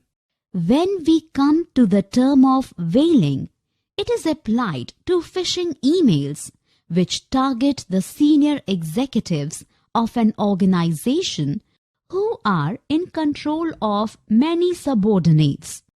By this way, an intruder can get vital information about the organization and will have an understanding how to manipulate the organization for personal profit. After that comes baiting. Baiting is another method by which a hacker promises an item or a good to tempt an individual or an organization. He or she may offer users free music or movie downloads, but ask you to first surrender your login details on a certain site. These details are often misused later on. There are cases where such persons throw a pen drive where pedestrians commonly used to frequent. Some unsuspectful person may pick it up and try the application on their system. However, these gadgets often contain malicious software which is intended to penetrate your personal system to steal data. There are other times when pen drives are distributed freely at a petrol pump or any other social outlets, with the device loaded with the advertisements of the distributor company. If you use such a pen drive, make sure that the programs fitted inside is not malicious. These attempts are made to infiltrate a person's personal data on the net. Mostly they contain malicious content with an attempt to corrupt your computer. Ideally, do not use such pen drives, and if you have to use them, then clean it on a reliable system before using. So, Nandita ma'am, even free pen drives can be dangerous to our personal systems? Definitely, Rajesh. Wait, there is more. Next comes the part of pretexting. What is pretexting, ma'am? When we use the term pretexting, it is a form of operation which is used by various individuals in dubious social engineering to create a very presentable scenario of their motives to earn the confidence of unsuspectful users of the internet. Their main intention is to illustrate a scenario and use it to steal someone's personal information. For this reason, this kind of phishing is called pretexting, as they send a textual subject to convince the victim to lucrative offers. These types of attackers pretend that they just need only little bit of information from the victim in order to confirm his or her identity. Among the examples, cyber criminals mostly interpose themselves firstly as professionals who are expert in a certain area of software. However, it is not to be taken for granted. Many are just frauds who just wish to intrude into your personal information. These people works just like cases we often come across news, where certain agencies invite unsuspecting girls to pose for modeling and then use their pictures for wrong purposes. First, they will create fake stories about the personality of the girl and then sell the information to the market. This creates so much embarrassment to unsuspectful girls who has a dream of join a modeling industry but get something in return. Wow, there is so much crimes in the cyberspace. Is there anything more, Nandita ma'am? Definitely, Rajesh. Do you know about email spoofing? What is it, ma'am? Spoofing, as you might know, is a technique which is enormously used by cyber criminals to cheat an unsuspecting individual into lucrative offers. Just how do they do that, Nandita ma'am? Email spoofing is a specialized technique used by most cyber criminals to lure an individual into an email with offers with forged documents confirming their authenticity to a certain organization. These people take advantage of the flaws in the core protocols for emails. They find the missing gaps in the network and then they create dubious emails to attract individuals by sending bulk emails to their personal accounts in their sites. Many users who were not very much used to the internet fall for such traps and became common victim to these frauds who will at the end cheat them of their own valuable information. They even use a sender's address, which might be a known person to you. However, the offers they offer may be far beyond the intention of your known addresses. So, be careful when you receive such spoof emails. This is very diabolic that some people can be so intentional to intrude into an unsuspectful person's personal details, Nandita ma'am. Well, Rajesh, these are just a part of the tirade. There are others too. What about malicious codes and malware threats? Malicious codes and malware threats? What are these, ma'am? After knowing all these threats, you will also have to know about these threats too, to protect your personal information. For that, you will need to know about the malicious codes and malware threats that can attempt to destroy your personal system. For that, you will need to know about the malicious codes and malware threats that can attempt to destroy your personal system. By the term malicious, we mean that someone is out there to harm another person by any way. Similarly, when it comes to the internet, malwares are created by certain individuals to disrupt systems or damage it as a whole. These malwares are also designed to gain authorized access to a computer system which may be your own. These intruders create programs which try to intrude a large section of the systems used by ordinary people to spread a malware or to propagate a program which is hardly in your interest. Intruders create malware which infect computer systems by being attached to programs or as macros attached to files. There are malware that get installed simply by exploiting some vulnerability in the operating system of your system, which is ideally known as OS.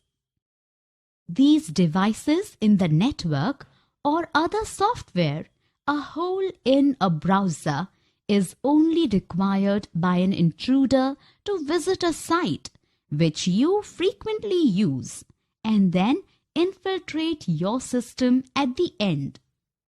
Most internet users unknowingly click on certain sites, which leads them to click on sites which offers profitable gifts.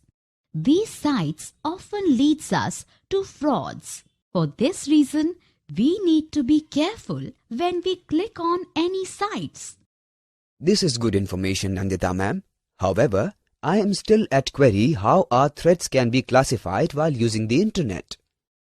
Then, let me tell you in detail how our network threats can be classified. Actually, Rajesh, there are so many models by which you can ascertain the threat classification to the information security system. However, let me explain to you simply. Please explain to me simply, ma'am.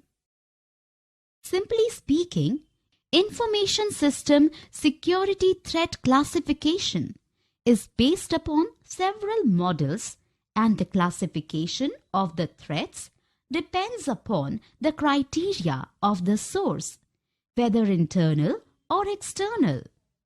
Who is the agent? What is his motivation or intention? And what the impact of the attack is. For the classification, we need to group the types of threats into account. After that, we need to find a method of propagating the message to the social media about such sites, which may be run by agencies with malwares. So, Nandita ma'am, we need to be aware of so many things while operating on the internet. Definitely, Rajesh. However, there are more ways an intruder can harm you. Here are some. These threats include computer viruses, worms, Trojan horses, logic bombs, spyware, adware, and backdoor programs. For that, we will look into the next module. To go for a recap of what you have learnt so far, just click on any of the buttons on the screen. Cyber attackers works untiringly to take advantages of the weaknesses of the network. To attack the network, they create new malicious programs which are intently designed to disrupt the normal functioning of the internet. Spam mails are emails which are created by various agencies and sent to a large number of users. Among the spam mails, a huge part is created by well-planned frauds to try and trap unaware users into their network. Their only motive is to cheat or steal your personal data and information. On the internet, there are users who used to misuse the network to cheat or steal from other people information which might come in handy to them to make an extra profit. This is social engineering. These intruders exploit the network by engineering such programs which traps unsuspected users into sharing personal information with them. After getting this information, their use is to manipulate the person. Phishing emails are emails which attempt to get sensitive information such as usernames, passwords, and credit card details, which itself lead to pilferage of money from your account. Veiling is applied to phishing emails, which targets the senior executives of an organization who are in control of many subordinates.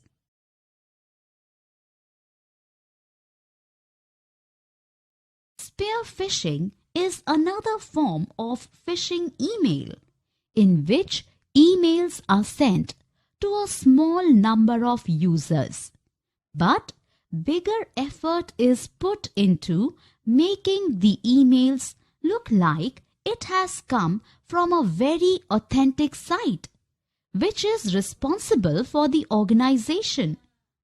They may even profess to ascertain themselves as members of such a well-recognized organization, which can take you into assurance that you are secure with your personal information shared to them.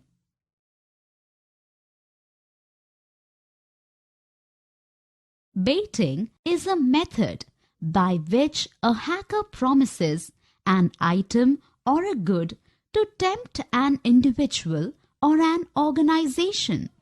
He or she may offer users free music or movie downloads, but ask you to first surrender your login details on a certain site. These details are often misused later on.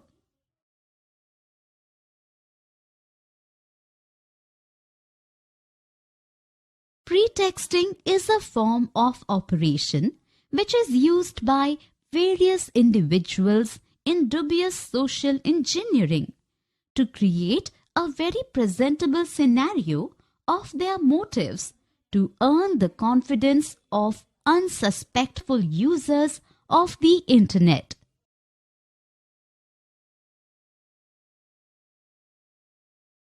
Malicious codes or malware threats are designed to gain authorized access to a computer system which may be your own.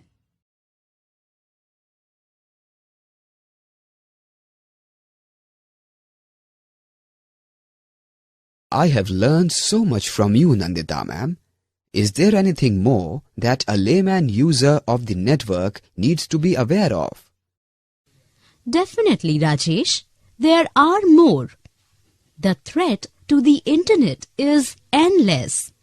Let's first talk about viruses. Viruses in the network.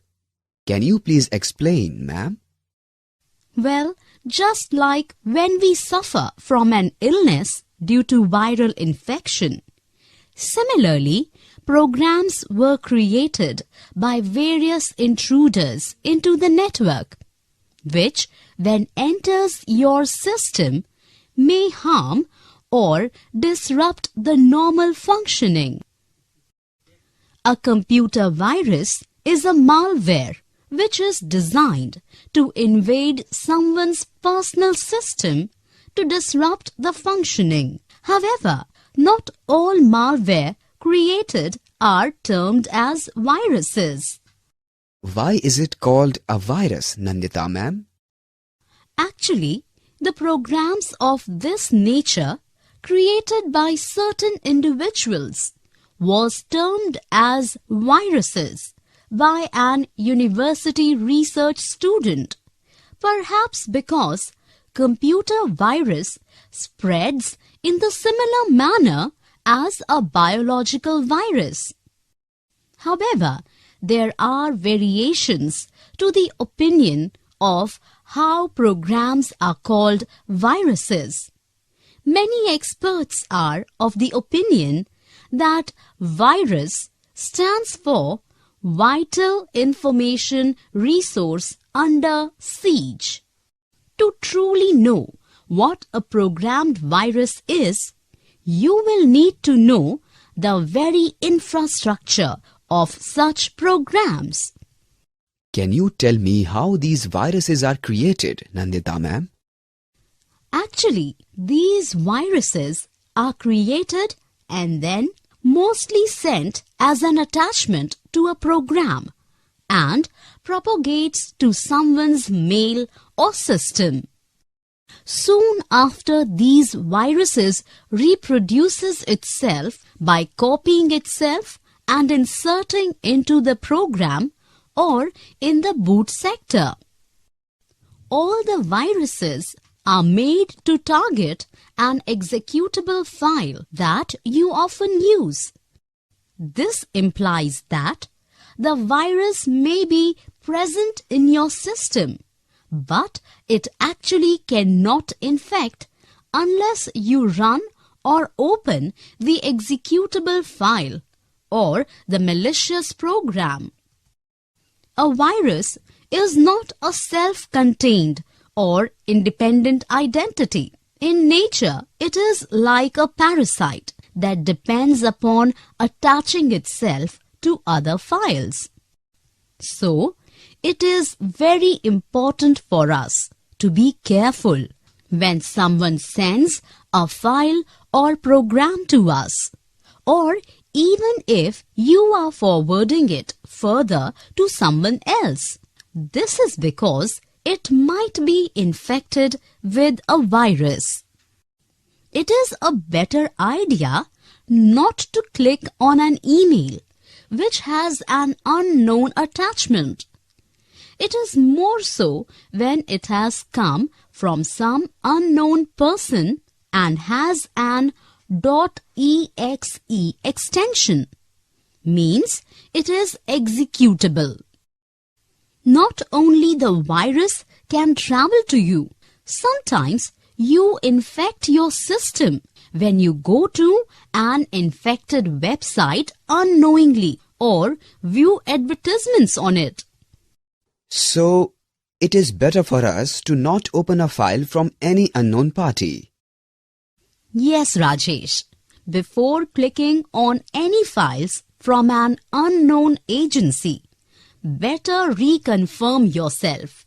These files may contain viruses which may harm your system. Are all these viruses same in content, Nandita ma'am? Actually, no. Rajesh, viruses are different by categories. Let me tell you about how viruses are grouped. There are millions of viruses present, and about 6 to 7 new viruses are found daily. Computer viruses are designed to damage the computer by damaging programs, deleting files, or reformatting the hard disk. Also, there are programs which are not designed to do any harm. Instead, they simply replicate themselves and announces their presence by using text, video, and audio messages, and therefore disturb the normal functioning of the system. In the same context, there are also many viruses which are bug-ridden. These bugs may lead to system crashes and data loss. There are no international standards for classifying the viruses, perhaps because of their rogue nature, and there are far too many parameters to group them into a few groups. Viruses as security threats have evolved over the past several decades and are continually changing. As per Symantec, a company involved in creating antivirus programs, there are 5 recognized types of viruses. They categorize these viruses as file infector viruses, boot sector viruses, master boot record viruses, multipartite viruses, and macroviruses. There are many other types of viruses. However, here we are attempting to know some of the major viruses only. As per the security community, it separates viruses into 2 groups based on how the virus infects other files after it executes.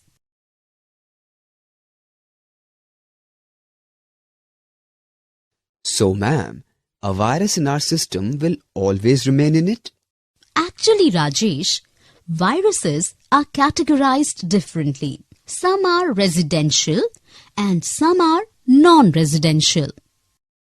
A resident virus hides or loads itself into computer memory, which then allows it to infect any file that is run by the computer. It continues to run even after the infected file closes. Being loaded into memory, it does not need to be executed for it to infect other files. Rather, it activates whenever the operating system OS loads or operates a specific function. It is difficult to remove resident viruses, as they have the ability to escape the notice of antivirus or any other anti-malware software. These viruses hide themselves in the RAM of the system. Removal of these viruses thus becomes very tricky. Resident viruses could also be subdivided into 2 additional categories: fast and slow infectors. Both these terms are rather self-explanatory. On the other hand, a non-resident virus does not store or execute itself from the computer memory and remains attached to the file. It infects other files only when the infected file runs.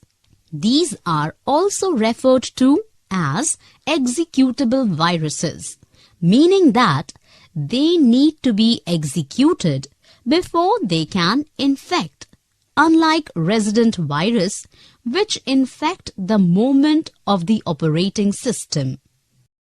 Let us now see some other major trendsetter viruses. We will start with file infecting virus. File infecting virus, which when enters a system becomes active when the program carrying the virus is opened. Mostly, this type of viruses comes as an attachment to a program file, usually .com, .bin, .ovl, .drv or .exe. These programs infect files or saved data in the system. The next is overwriting virus. Overwriting virus is a program written with malicious intent, which, after infection, will effectively destroy the original program code of your computer system's file data, typically by overwriting data in the system's memory. Boot sector virus are viruses which are less common now, as today's devices rely less on physical storage media. It functions by copying code either to the boot sector on a floppy disk or the partition table on a hard drive. It infects the computer system. The virus is loaded into memory in the startup process. Once it is comfortable in system's memory, the virus will infect any disk inserted in the system. Examples of boot sector viruses are Form, Disk Killer, Michelangelo, and Stoned. After that comes the Master Boot Record virus. The Master Boot Record viruses, as it named, are actually memory resident viruses. They are responsible for infecting disks just like the boot sector viruses. However, they are different from the boot sector virus. They chiefly locate as codes in a different place. Some of the examples of master boot record infectors are Unashamed, NYB, and Anti-EXE. Multipartite viruses are also known as polypartite viruses.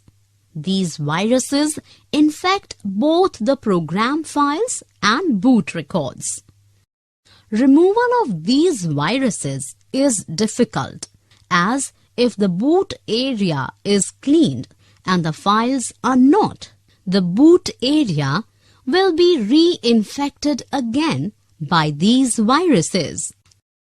These multipartite viruses may again take control of the system by infecting and replicating themselves even after the infected files are cleaned. Examples of multipartite viruses include Emperor, Tequila, and Anthrax.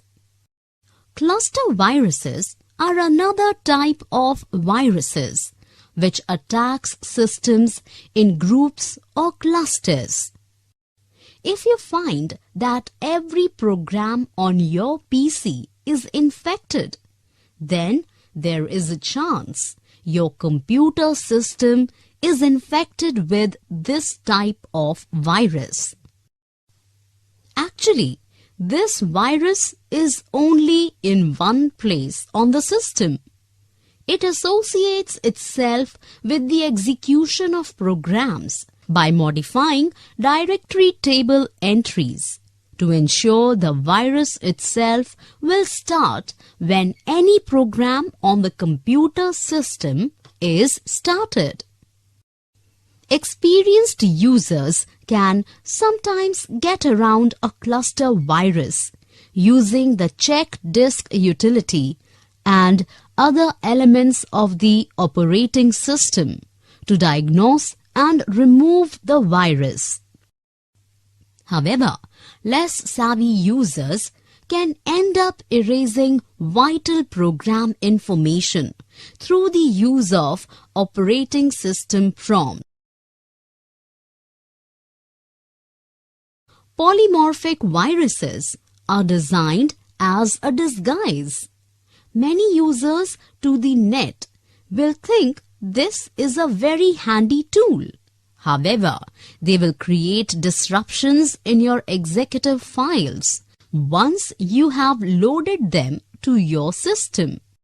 Just like chameleons who disguise themselves to merge themselves in the environment, so similarly, these viruses also disguise themselves as workable files into the system. You can call these type of viruses as a digital version of a chameleon. A polymorphic virus has the capability to change its code or mutate, but keeps the basic functions or features unchanged to remain acting maliciously. This is very challenging, Nandita ma'am. How can we cope with all these viruses? Well, there are ways. Let me explain. One of the main methods of detecting the threats is the identification of signatures. But polymorphic viruses avoids detection by changing itself in the system. They use a polymorphic process, as it will not have the same signatures once it has changed. After that comes the rootkit virus. Imagine someone entering your home and making himself comfortable on the central sofa in the drawing room. He changes switches in your home. In a way, some of them work the other way round. When you want to switch on the light or fan, it switches them off, or the rest stop working altogether. A rootkit virus does something similar to it, as it installs an unauthorized rootkit on the system and gives attackers full control of the system. It can then fundamentally modify or disable functions and programs. Creators of rootkit viruses wanted to bypass antivirus software, which generally scanned only applications and files. However, antivirus programs' recent versions include rootkit scanning to deal with it. Now let's talk about macroviruses. Macroviruses. Well, there are more than I thought. A macrovirus is a computer virus that replaces a macro, which is what enables a program to work and instigates a designated group of actions and commands. When these actions and commands are replaced by a virus, this can cause significant harm to a computer. Spreadsheets applications or word processors like Microsoft Word use macros, which are a combination of commands. This grouping of commands is meant to execute tasks which are in a sequence and often repeated. Macroviruses are designed to target these macros and change their functioning. Web scripting viruses are generally noticed in the programming utilized for a display of websites. The image, videos, the layout of a site, and its links all consist coding. This can be changed by a cyber criminal with a view to infect your computer, especially when you are clicking links or watching videos on a malicious site. Also, a site may have a malware which was added by some third party without its knowledge. Therefore, you have to be careful about visiting any sites. The list of viruses is endless, and we have to continuously keep ourselves updated about them. Beware, a pen drive is one of the biggest culprits to spread the virus. Once your pen drive or the borrowed pen drive belonging to your friend or any such removable storage device is infected, it can continue to pass on the virus and infect all the devices wherever it is used. After infecting your computer, the virus will start replicating itself or slow down for a period of time, as if in a deep sleep, until some action wakes it up and act. The virus can infect other system software or resources, or delete, copy, or even encrypt your data. A good habit would be to use a good antivirus to clean any pen drive before you use it.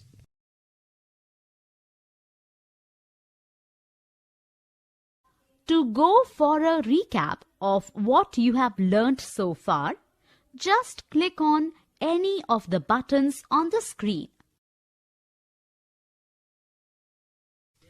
A computer virus is a malware which is designed to invade someone's personal system to disrupt the functioning. Computer viruses are designed to damage the computer by damaging programs, deleting files, or reformatting the hard disk.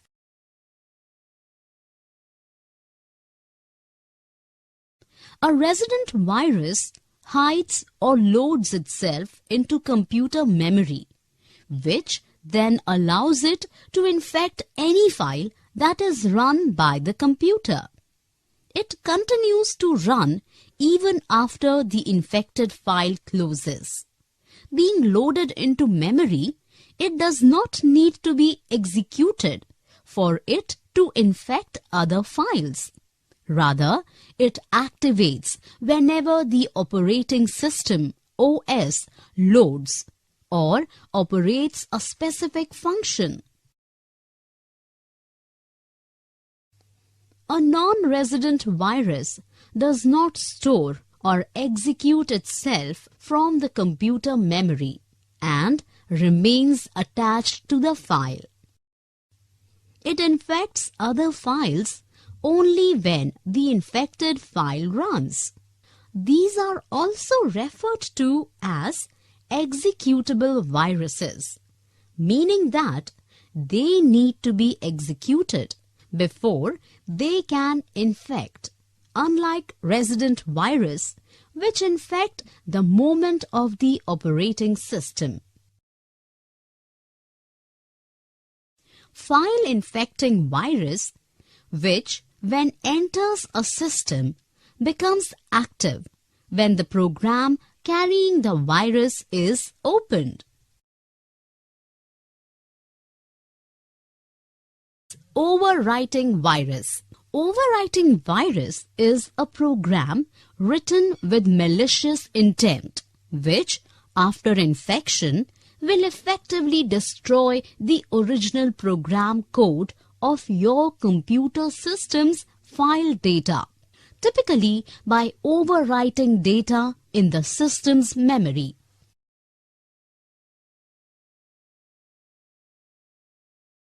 Boot sector virus are viruses which are less common now, as today's devices rely less on physical storage media.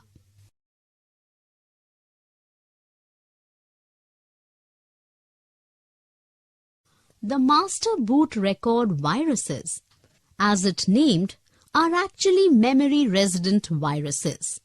They are responsible for infecting disks, just like the boot sector viruses.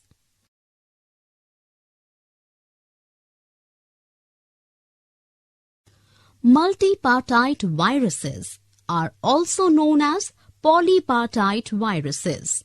These viruses infect both the program files and boot records.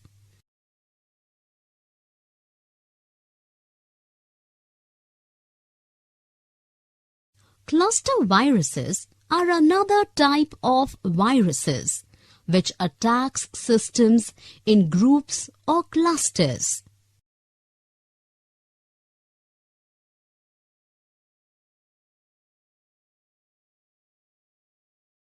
Polymorphic viruses are designed as a disguise. Many users to the net will think this is a very handy tool. However, they will create disruptions in your executive files once you have loaded them to your system.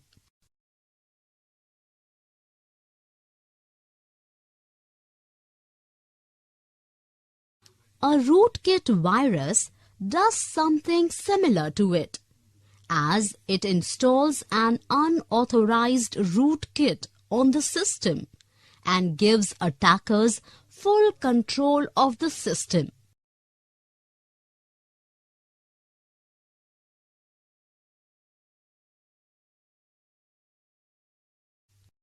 A macrovirus is a computer virus that replaces a macro, which is what enables a program to work and instigates a designated group of actions and commands.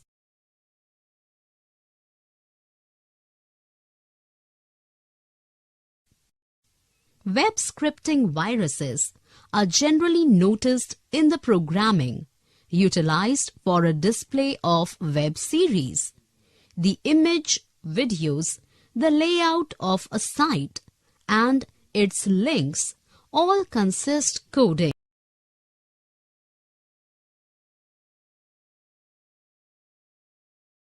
So, Nandita ma'am, there are so much viruses that can affect our systems. For the reason, we only need to be aware of viruses? Well, Rajesh, there are more. You also need to be aware of worms. Worms? What are these in the computer, ma'am? Worms are also programs created by intruders to invade a personal system. Worms are malicious codes and move to other systems by duplicating themselves and not attaching to other files. Worms cause damage similar to viruses.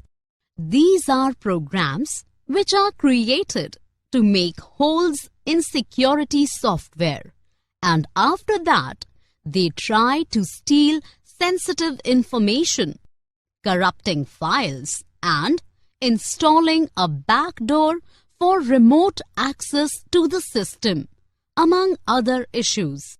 This kind of malware is another type of programs which are capable of operating independently within a system. So, worms are another type of entity in the network that can enter our systems, ma'am? Definitely, Rajesh. However, worms are a bit different from viruses. We can call them another type of malware, which is able to operate independently.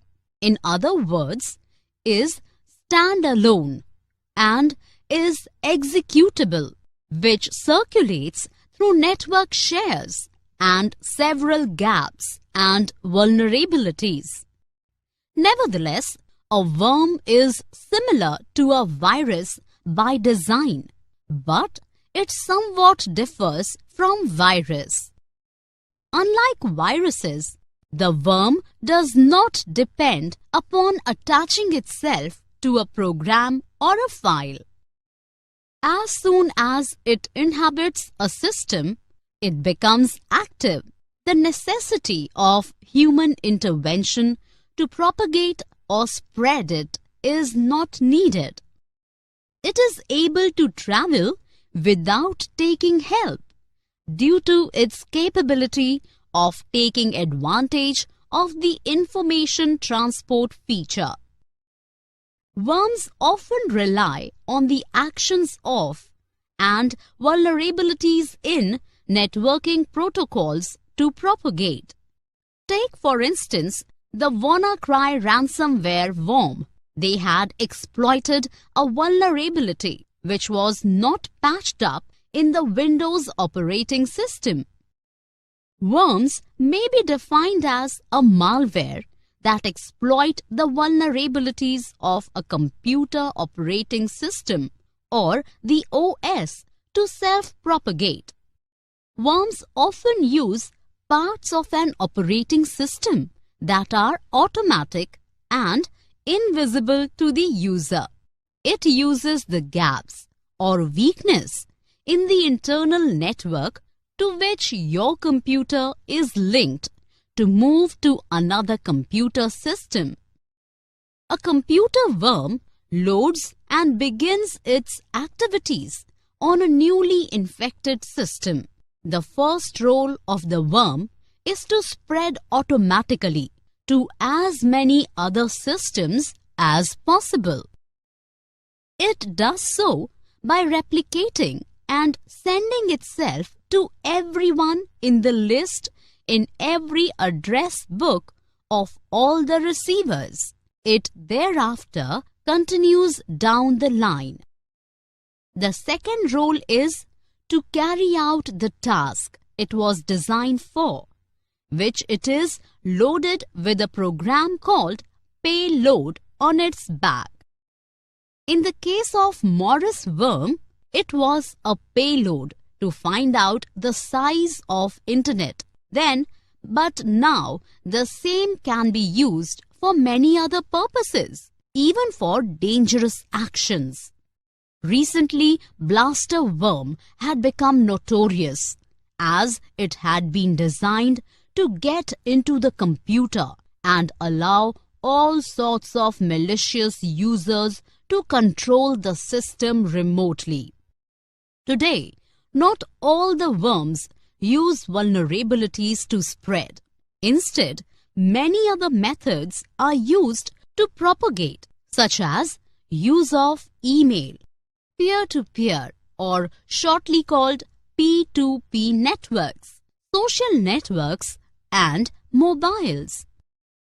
Worms can spread between mobile devices by sending copies of themselves attached to short message service SMS messages, or by including links to web pages that host a copy of the worm. So, there are numerous forms of worms that we need to be alert of, Nandita ma'am? Yes, Rajesh. Worms are of numerous nature. Let's proceed to know more about worms. Just like viruses, worms are also classified differently. Oh, so there are varieties of worms that may infect our system, Nandita ma'am? Definitely, Rajesh. Let me tell you about some of the types of worms. Based on the method of propagation technique, the worms can be classified like this. The first is the email worm. These types of worms are created by intruders to invade systems in the form of emails. They will offer lucrative commodities to unsuspectful users who will just open these mails to check what is in it for them. After that, these worms will reside in their system and deactivate programs or steal data. Email worms usually spread as malicious executable files attached to ordinary-looking emails. The email worm then forces the infected system to resend the worm to email addresses in users' contact lists. The worm infects new systems when email recipients open the file. Once active on the system, the result was the malware managed to resend itself to all of the contacts in Microsoft Outlook. It might said that the worm required user interaction, but the overall effect was that the worm spread during normal operation of desktop computers and without the victim's awareness. The malware reportedly affected millions of users in 2000, spreading so quickly that big enterprises like Ford Motor Company had to shut down their email services. Successful email worms usually incorporate attractive methods to tempt users to open the attached file. Most probably, you may have heard that in the recent past of a program worm called I Love You. This was one of the most damaging example of this type of computer worms ever was. This malware was propagated through several carriers, including email attachments that appeared to be text files. This worm was sent with an attractive name, I Love You, which tempted a recipient into downloading the attachment and opening it. Another worm that created a huge destruction in various sites is the Sasser worm. The Sasser worm was written by a German computer science. The worm was first noticed when it exploited a buffer overrun in a process called Local Security Authority Subsystem Service, or shortly called LSASS, which enforces security policies on the system. This worm has the ability to spread to many computers rapidly. Sasser worm uses the TCP port number 445 to attack a computer. It penetrates through some Microsoft software to reside in a system and then disrupt the system. Within a short time, the variants Sasser A, Sasser B, and Sasser C were found to be affecting hundreds of computers around the world. The W32 Sasser family of worms can also run on computers running Windows 95, 98, and ME OSs. On some systems, the worm may cause crash resulting in a system reboot. Well, Rajesh, there are also internet worms that you may need to tackle. Internet worms? What are these, Nandita ma'am? When it comes to worms that are created in the internet, they are programs which are completely autonomous. These worms are very infectious and mostly use an infected machine to scan the internet for other susceptible machines. And after locating and infecting them, the worm will begin the process again. Nandita ma'am, how can we tackle these kind of threats? There are some ways experts have devised to confront worms created in the internet. To avoid internet worms, the first thing you should do is to install the latest operating system. After that, you should check the security updates in your system. This is very important as the internet worms are at times created to exploit recently discovered security issues on not yet updated machines.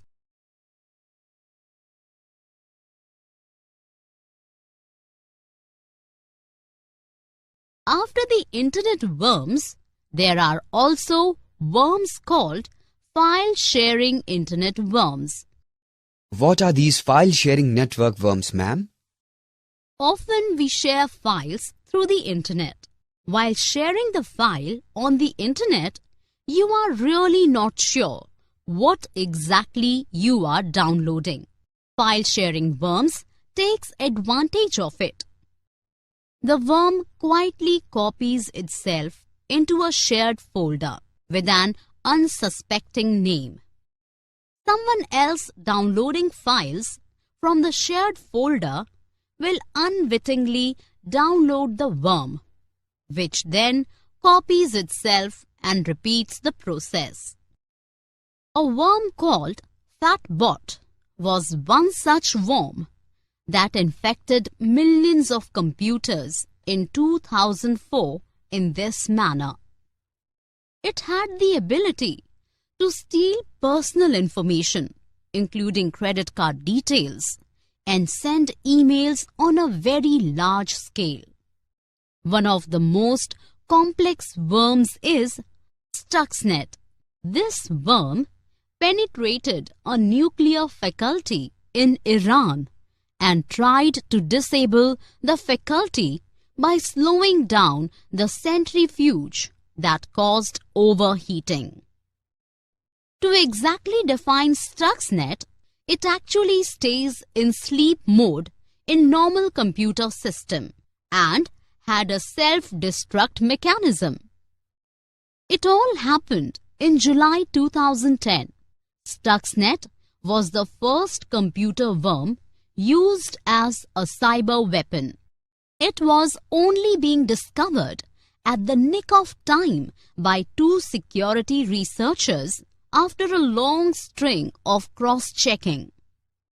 This attracted the interest of high-profile security specialists around the world, including Liam O'Murchu and Eric Sheehan of the Security Technology and Response shortly called STAR team at Symantec.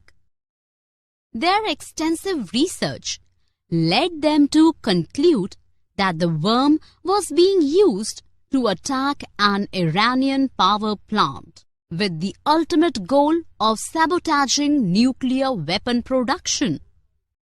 Although the attack ultimately failed, this computer worm is still active on the threat landscape today. Wow, these worms could do so much things. Who exactly designed them, Nandita ma'am? Various agencies, Rajesh, some for personal profit and some for a social organization. They are created to intrude into personal or social systems to create havoc. There are also some other worms created by intruders to infiltrate systems. They operate through instant messages and chat rooms. Really? So we need to be very alert when we use a chat room or send or receive an instant message from someone? Definitely, Rajesh. Let me tell you more about these kinds of worms. Instant message and chat room worms use the contact lists available in a user's chat room profile or instant message program to send links to the websites that are infected. These worms function very similarly to email worms. However, they have a weakness. They cannot function in a similar fashion as email worms. They may try to penetrate a system, but fail when the internet is closed down. As because of the requirement of the internet, the recipient of such messages must send certain personal information. When this is not provided, this kind of worms fail to penetrate the system. It happens due the requirement of the acceptance of the message by the recipient by clicking on the link. These kind of worms tend to affect only the users who are unsuspectful to the links in the internet and click on them to gain some information. After that, these worms penetrate their systems and disrupt files or specific programs in their systems. Another fear is the use of USB drives, better known as pen drives. These instruments often contain viruses or worms, which can be dangerous to one's system. You might not be aware that one of the most famous worms created in 2009, which was named Conficker. This worm spread through USB drives by going through the Windows Server service vulnerability. Oh, how can we avoid them? We use USBs all the time. To know the true nature of worms which may infiltrate your system, you need to know how to disable them. First of all, you disable auto-run functionality for USB devices. After that, you can apply patches in vulnerabilities in the network as soon as these are made available online usually. So, Nandita ma'am, this is all about worms that we should be alert of? Wait, there is more. Do you know anything about Trojan horse, Rajesh? How do Trojan horse virus infect the system? Trojan horses originated from the story from the Greek mythology. To tell you about Internet Trojan horses, you will need to know a brief account of the history of the Greek mythology. Well, then let's learn some mythology then.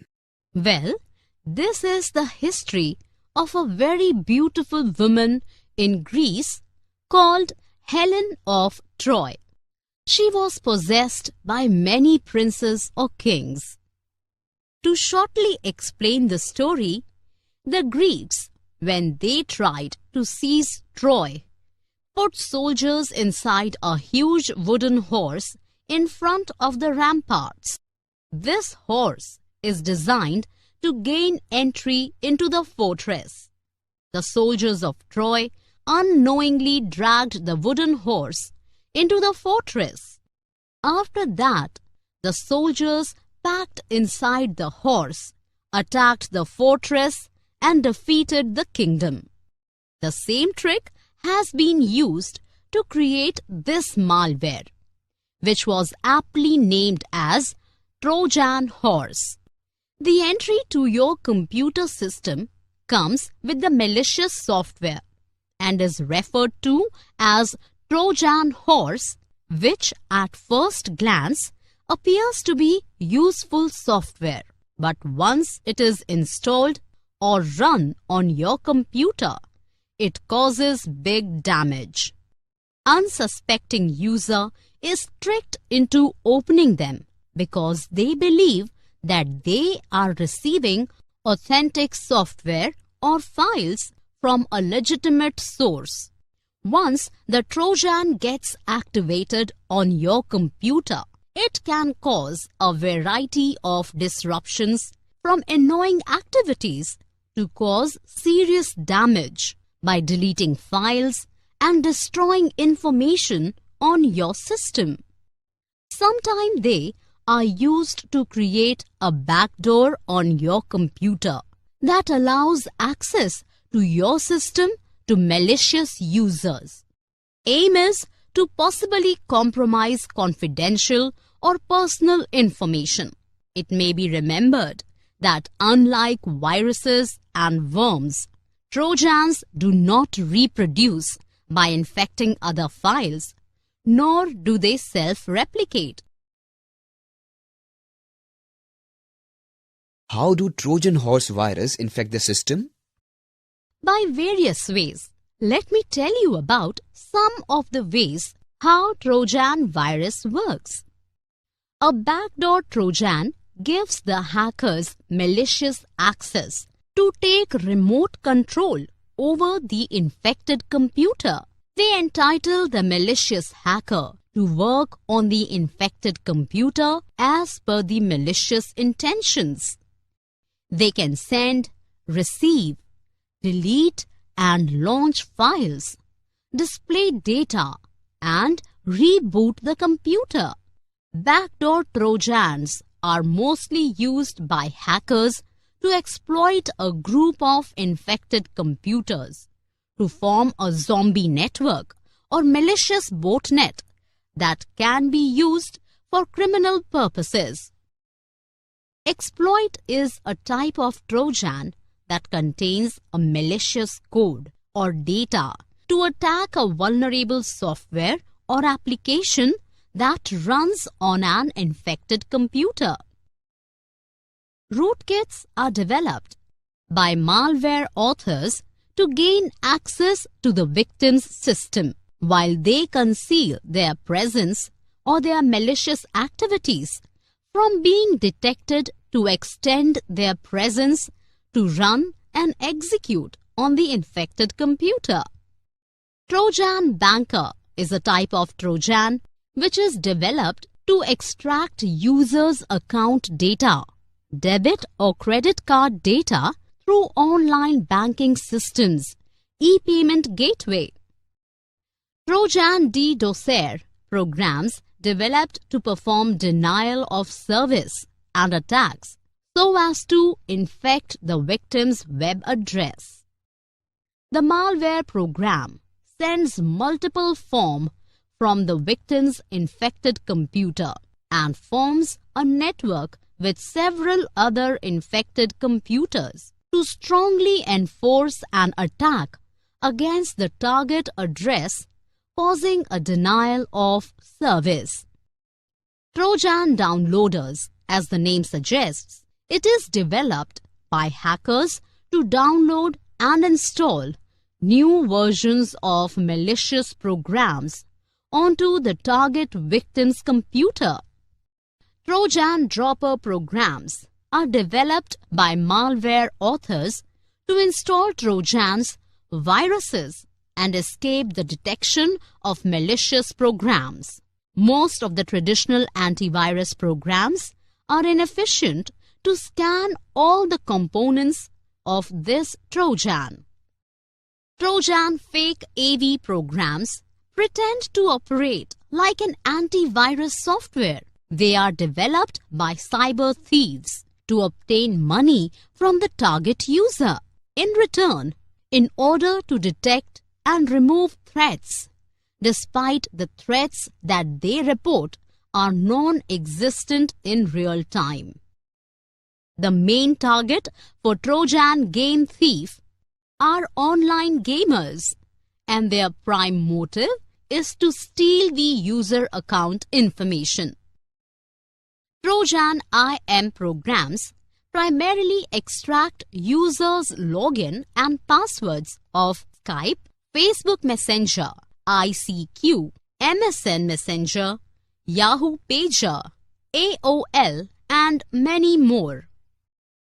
Trojan ransom is developed to alter data on the victim's computer so that the system doesn't perform its function correctly, and also it does not let the user use certain data. The criminal would demand a ransom to be paid by the victim to unblock the restricted access to the data and restore the computer's performance. Trojan SMS programs send text messages from the victim's mobile device to other phone numbers. Trojan spy programs, as the name suggests, can spy on how the victim is using the computer. For example, tracking data, taking screenshots, or extracting a list of running applications. Trojan mail finder programs are developed by hackers to extract email addresses from the victim's computer. Thank you, ma'am. Now I know how to be aware of the threats from worms in the system. My pleasure, Rajesh. You can ask me anything about the security of the system. To go for a recap of what you have learnt so far, just click on any of the buttons on the screen.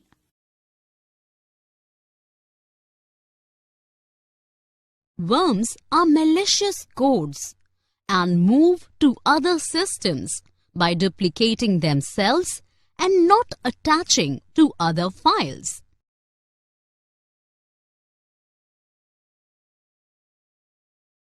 Recently, Blaster Worm had become notorious as it had been designed to get into the computer and allow all sorts of malicious users to control the system remotely.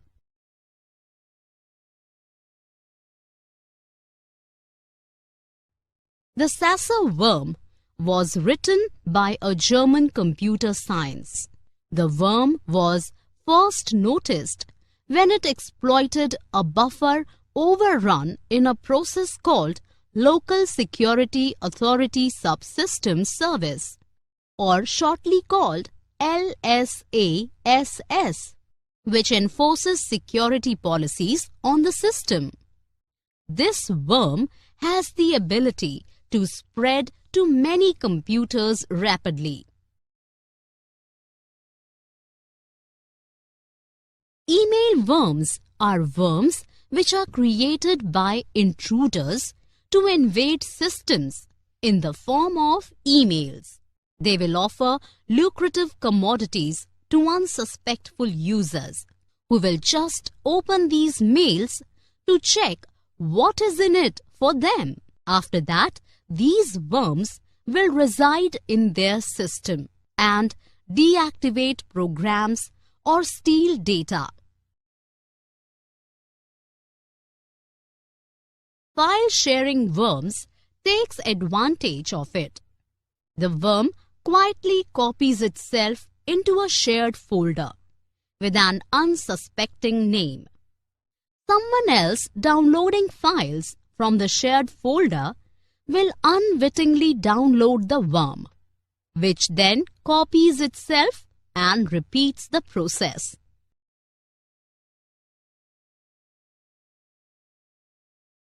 Instant message and chat room worms function very similarly to email worms. However, they have a weakness. They cannot function in a similar fashion as email worms. They may try to penetrate a system, but fail when the internet is closed down. Trojan horse are entries to your computer system which comes with a malicious software. At first glance, it appears to be useful software, but once it is installed or run on your computer, it causes big damage. Unsuspecting user is tricked into opening them because they believe that they are receiving authentic software or files from a legitimate source. So far, you have explained to me about the viruses and the worms, to say nothing about the Trojan horses. Are there any more threats while using the network, Nandita ma'am? Well, Rajesh, there are more. Let me tell you about the additional threats you might face. Additional threats beside the viruses and worms? What could they be, ma'am? Well, there are also spywares, which you should be aware of. Spywares work similarly like a person whose presence is noticed when he or she moves around in social circles. When you go to some place, everyone present there can see and talk to you. Also, what you say, discuss, or where you go to during this period is known to all those around you. You walk through streets, enter lifts in buildings, use metro rail, or dine at a canteen or restaurant. Video cameras are recording your movements.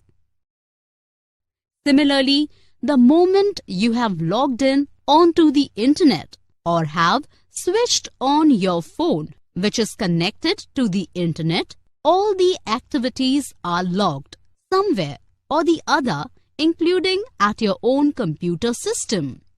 This data is available to all those on the internet who may wish to obtain it, though not easily.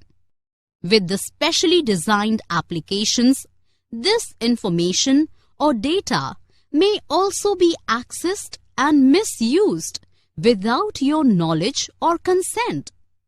Not only digital logs of your physical activities, your computer activities or even mobiles are not secure enough if you do not bother to follow the best practices that are advised.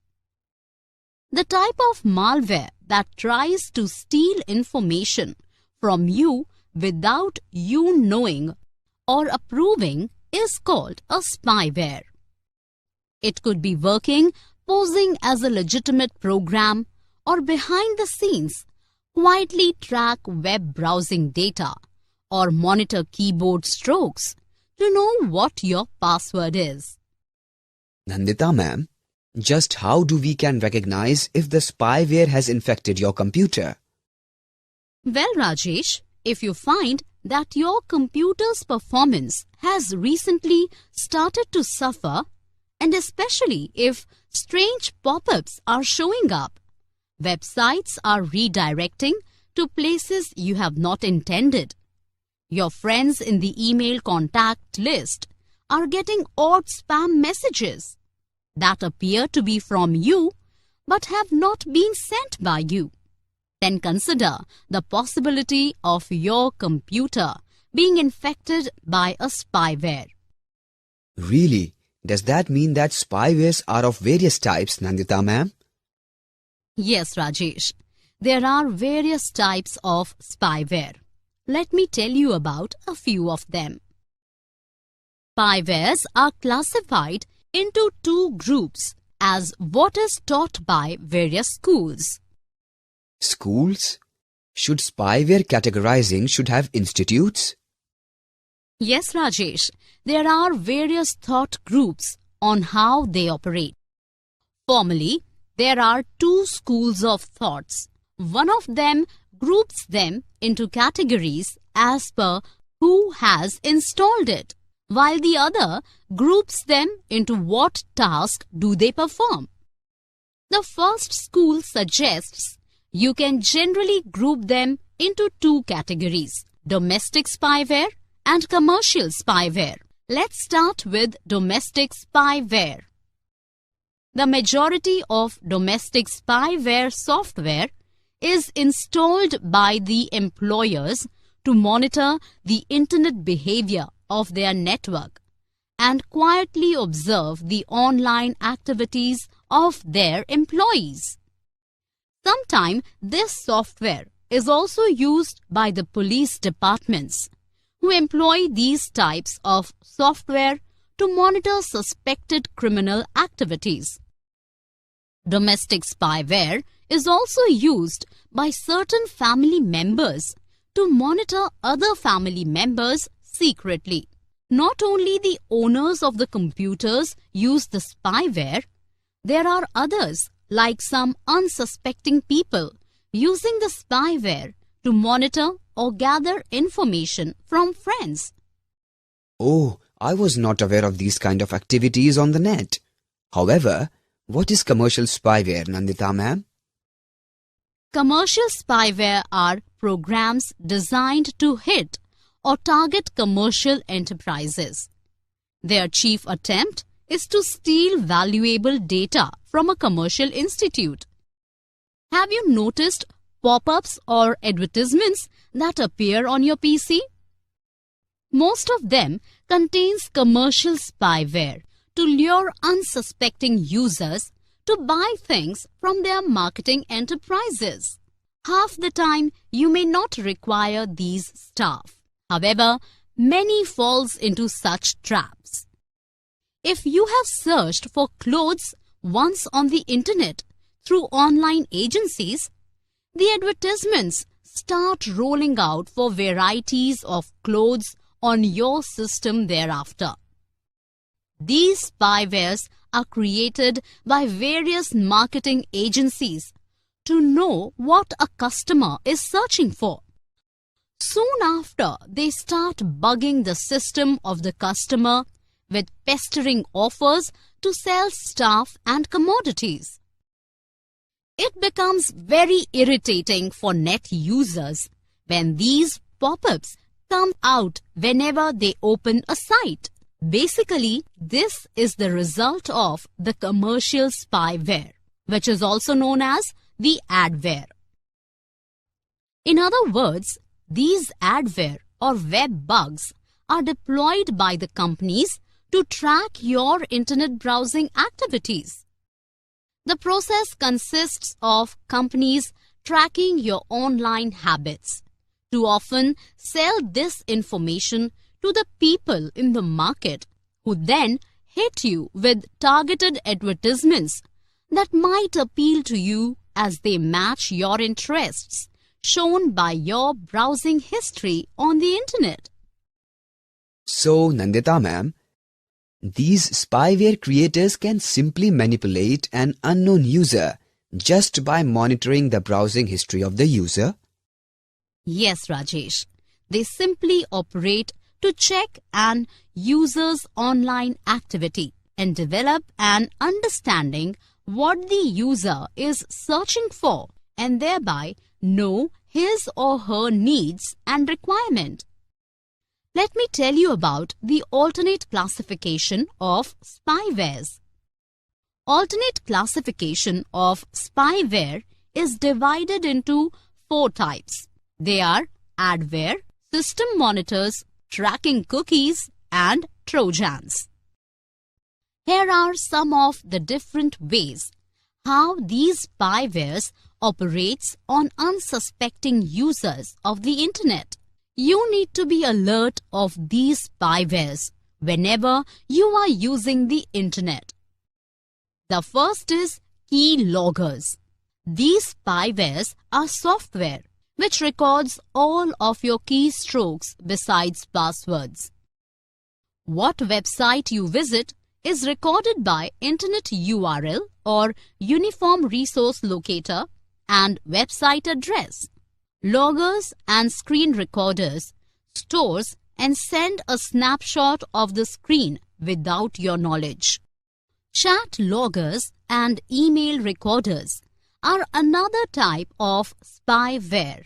This type of spyware records all your chats or emails sent or received by you. They can steal valuable information from your email accounts or chat mails. PC hijacking software is used to send thousands of emails by using your connection and your internet service provider. Another type of spyware is browser hijacking. Sometimes browser hijacking software is used to generate greater hits to a website by placing a shortcut in your favorite folder. Modern hijacking software is designed to install in a dialer of a mobile phone with internet connection. Many users get heavy phone bills because of a modem hijacker software installed a dialer in his or her phone. This kind of spyware usually prompts a customer to click on an email with an unknown attachment. After that, they get into the system. So, using smartphones are not safe at all, Nandita ma'am? Well, if you are not very careful, smartphones too are not very safe. All the call logs, including the incoming and outgoing calls and timings, can be viewed by a spyware. All the text messages received or sent, and even the deleted messages can be read. The spyware is capable of listening and recording all the incoming and outgoing phone calls to know what you are up to and what you have been talking about. It doesn't limit itself to it. It is even equipped to track details such as the websites you have visited and how regularly you have been doing that.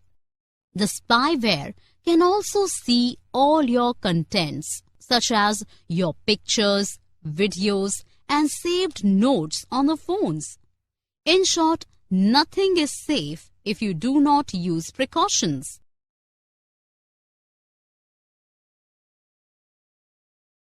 Nandita ma'am, is there any way by which we can remove spywares if they get into our system? Definitely, Rajesh. There are ways. Let me explain.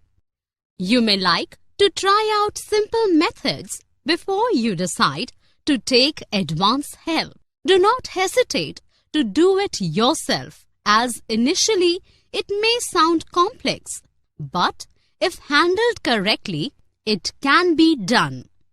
Although the process differs from device to device, but you may begin by downloading spyware blocker software and run security scans. Remember to remove temporary files from your computer system. Similarly, mobile users may also need to update software from time to time. remove unwanted applications, or perform a factory reset. Finally, it is you who should be security conscious at all times and avoid clicking suspicious links or downloading unknown software, as spyware is widely spread across the web environment and is ever present on today's mobile and desktop devices. At the cost of repeating, it is further advised to consider using security software to keep you constantly protected.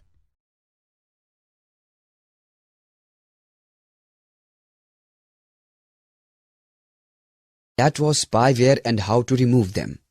Are there any more threats to the system while using the internet, Nandita ma'am? Well, there are botnets too, which you need to be aware of. In the recent times, botnets have become a real big threat. The word botnet consists of two words in parts, which are robots and network. Each computer in a botnet is called a bot. The networks of such bots used by cyber criminals to commit the crime are called botnets. Bots forming a network of compromised computers or botnets are controlled by a command and control server that controls their activities, which include transmitting malware or spam or even launch attacks. The cyber criminals who control them are generally called bot masters. With the botnets available, any internet-connected system can easily be infiltrated by them. Malware can be deployed and websites can be attacked with ease. Personal information can be stolen, fake news can be spread, and advertisers can easily be defrauded. Recently, botnets were used in the last presidential elections 2016 in the United States of America. There were controversies about fake ads and influencing of the opinion through the social media. Well, ma'am, how are the botnets created? To create a botnet, 3 basic activities are required. Let me tell you about them. The first activity is the setting up of a command and control server by the creator at his end. The second part of the activities is to inject the malware into the targeted computer through various means discussed earlier. Usually, it is sent as a worm through a Trojan horse email, which looks harmless and useful to the user. He is thus tricked into opening it. Once it is done, the computer becomes a zombie, which is nothing but a prisoner or captive who is ready to obey any of the commands given to him by the command and control server. The third part is to compromise millions of computers besides this infected computer, and the bot master needs to get to as many devices and bots under his command as possible to make it bigger in size, to create disruption or impact the functioning of the internet for making money. The bot designers often resort to design autonomous botnets that are able to self-propagate, find and infect devices automatically. Like the military planes, these autonomous bots carry out seek and infect mission by constantly searching the internet for weak and vulnerable internet-connected devices and systems that have not bothered to update the operating systems or haven't used antivirus software. What is worrisome about the botnets is that after infecting your device, Botnets can modify personal information by accessing your system and attack other computers as well as commit many other crimes through your computer, which by now has become a zombie. Even though the time taken for the growth of the botnets is comparatively larger than other forms of attacks, you are likely to remain unaware that your device is being controlled by it.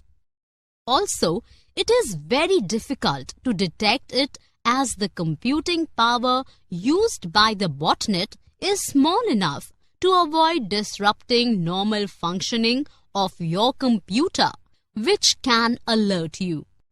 Another trick up their sleeve is to constantly keep changing behavior to prevent any detection by cybersecurity software. Also, newer versions are even harder to find as the botnet design continues to evolve. Wow, there are so much threats involved while using the internet. I will definitely remain alert of these malicious software. Thank you, Nandita ma'am, for your help. You are most welcome, Rajesh. To go for a recap of what you have learnt so far, just click on any of the buttons on the screen.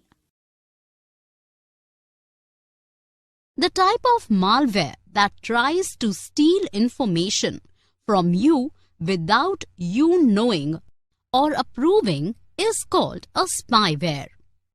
It could be working, posing as a legitimate program, or behind the scenes, quietly track web browsing data or monitor keyboard strokes to know what your password is.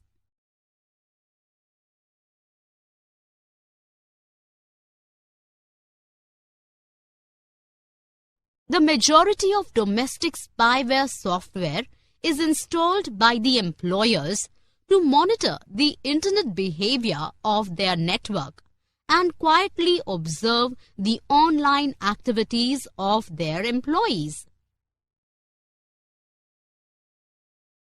Commercial spyware are used to lure unsuspecting users to buy things from their marketing enterprises.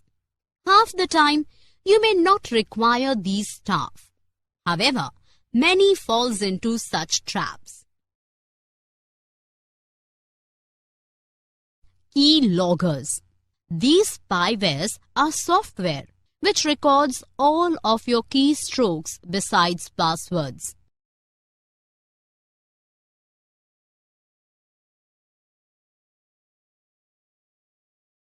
Chat loggers and email recorders are another type of spyware. This type of spyware records all your chats or emails sent or received by you. They can steal valuable information from your email accounts or chat mails.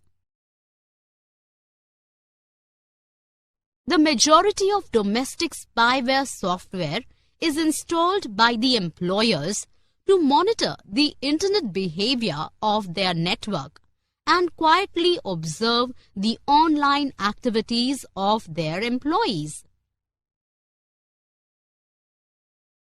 Commercial spyware are used to lure unsuspecting users to buy things from their marketing enterprises. Half the time, you may not require these staff. However, many falls into such traps. Key loggers. These spywares are software which records all of your keystrokes besides passwords.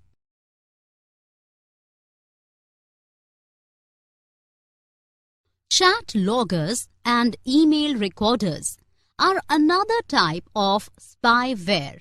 This type of spyware records all your chats or emails sent or received by you. They can steal valuable information from your email accounts or chat mails.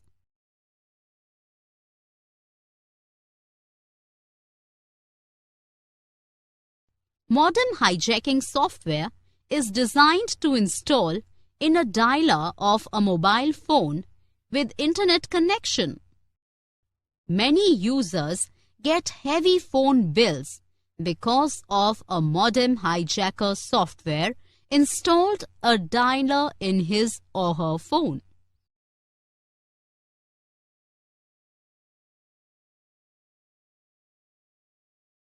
You can remove spyware by using a spyware blocker software and run security scans.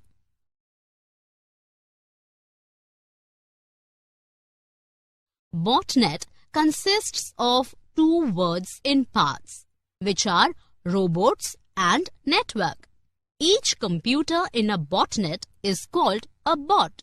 The networks of such bots used by cyber criminals to commit the crime are called botnets.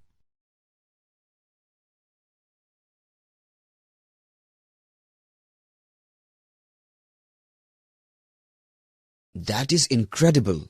There are so much threats to the net users. Nandita ma'am, are there any more? Well, you should also be aware of the additional threats to the network. Additional threats? What could they be, ma'am? Besides all the viruses and spyware, there are some additional threats. Let me tell you. Let's start with SQL. The full form of SQL, often pronounced as SQL, is Structured Query Language. SQL accesses and lets you manipulate databases.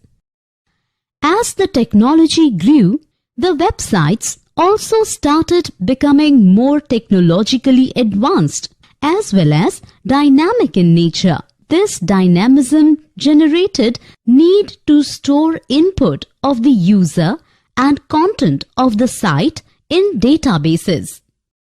A program to do the same was needed, and SQL was developed and added to almost every popular scripting language. But it also became vulnerability, as it allowed an attacker to inject malicious input into an SQL statement. A very simple example of a metro train running between 4 stations A, B, C and D can be studied to understand this phenomenon a little better. The train has been programmed to halt at stations only if some passenger were waiting at the platform. Otherwise, it does not halt there. The train keeps on moving to the next station and so on and so forth. If someone with malicious intent changes this programming statement and instructs the metro train to ignore passengers waiting at the middle 2 B and C stations and halt at the end in D station only, it will create a big jam and the whole metro train system is likely to come to a grinding halt until the right program or the process becomes effective.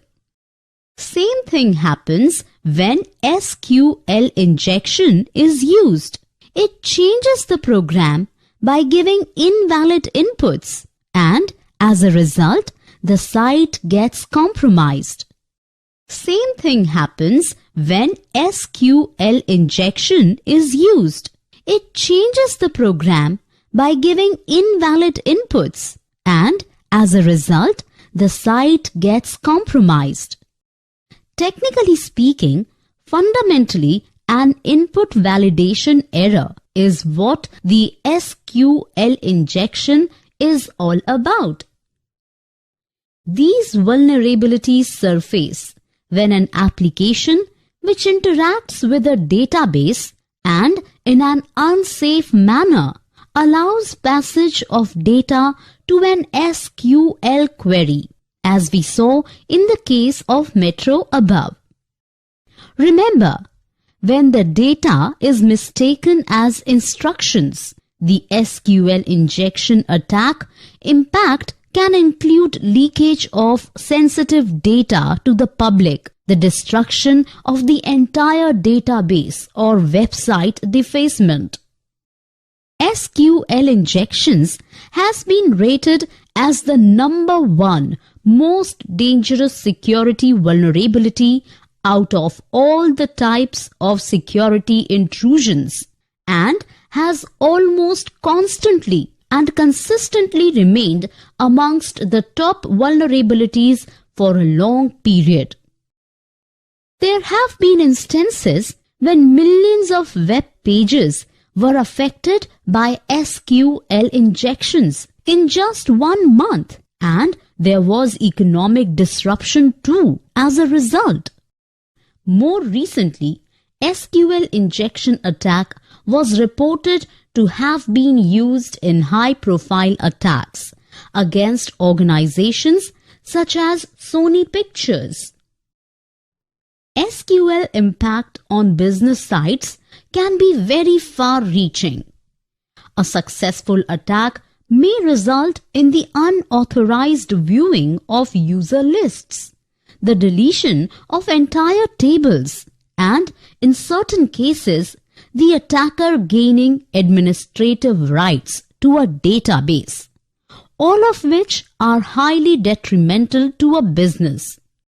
When calculating the potential cost of an SQLI, it is important to consider the loss of customer trust should personal information such as phone numbers, addresses, and credit card details are stolen. While this vector can be used to attack any SQL database, websites are the most frequent targets. Are there any measures that user can undertake to prevent SQL injection attacks? It is mostly the designers of website who do something to prevent these attacks. However, the most important thing for the user is the awareness of it. User should ensure that he updates his systems regularly. The user should always patch his systems to prevent him from becoming the medium through which these attacks could be launched. The next is buffer overflow. What is this buffer overflow, ma'am? To understand the concept of buffer overflow, let us take the example of a cup of tea. When you pour more tea in this cup beyond its capacity, tea will overflow and spread over to the nearby area. In the same manner, if the storage area of the system has a fixed code length capacity and some code tries to force more data, it is but natural that program will overflow the boundaries and it will overwrite itself in the memory in immediate nearby locations. This phenomenon is called the buffer overflow. How does this phenomenon can harm our systems, Nandita ma'am? The potential threat of buffer overflow can be explained as overwriting of the memory of the system, which can result in corrupting the data or crashing the system. The buffer overflow may result into not only overwriting adjacent memory location, but also it could corrupt the data or crash the program, or might even cause the malicious code to execute programs just inside your system, which can steal your data saved in your system. Just how this treat originated, ma'am? Well, for that you need to know the factual origin of the threat.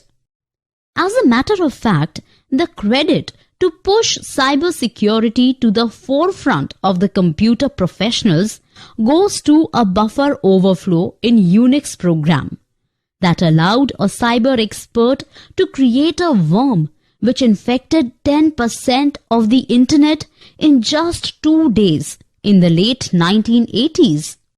Oh, it all started back then? Yes, Rajesh, this was not a very new thing. The risk factor is bad programming practices. Bad programming practices that leave open vulnerabilities are responsible for buffer overflow. In some programming languages, there are many manipulative functions of memory in which there are no checks that the number of bytes which are being written or read would fit in the buffer. The result is that the buffer meant for it gets quickly overwritten. It is often common for the developers of web applications to not allocate buffers that are large enough or check for the overflow issues. Attackers misuse this vulnerability to sometimes get control of the administrative rights of your computer system too. In reality, a buffer overflow exploit, the attacker sends data to a program which it stores in an undersized stack buffer. The result is that information on the call stack is overwritten, including the function's return pointer. The data sets the value of the return pointer so that when the function returns, it transfers control to malicious code contained in the attacker's data. Although this type of stack buffer overflow is still common on some platforms and in some development communities, there are a variety of other types of buffer overflow, including heap buffer overflow and off by one error, among others. Another very similar class of flaws is known as format string attack. There are a number of excellent books that provide detailed information on how buffer overflow attacks work, including building secure software, writing secure code, and the shell coder's handbook. At the code level, buffer overflow vulnerabilities usually involve the violation of a programmer's assumptions. Many memory manipulation functions in C and C++ do not perform bounds checking and can easily overwrite the allocated bounds of the buffers they operate upon. Even bounded functions can cause vulnerabilities when used incorrectly. The combination of memory manipulation and mistaken assumptions about the size or makeup of a piece of data is the root cause of most buffer overflows. Are there any example of malwares which creates buffer overflow, Nandita ma'am? Yes, there are examples, Rajesh.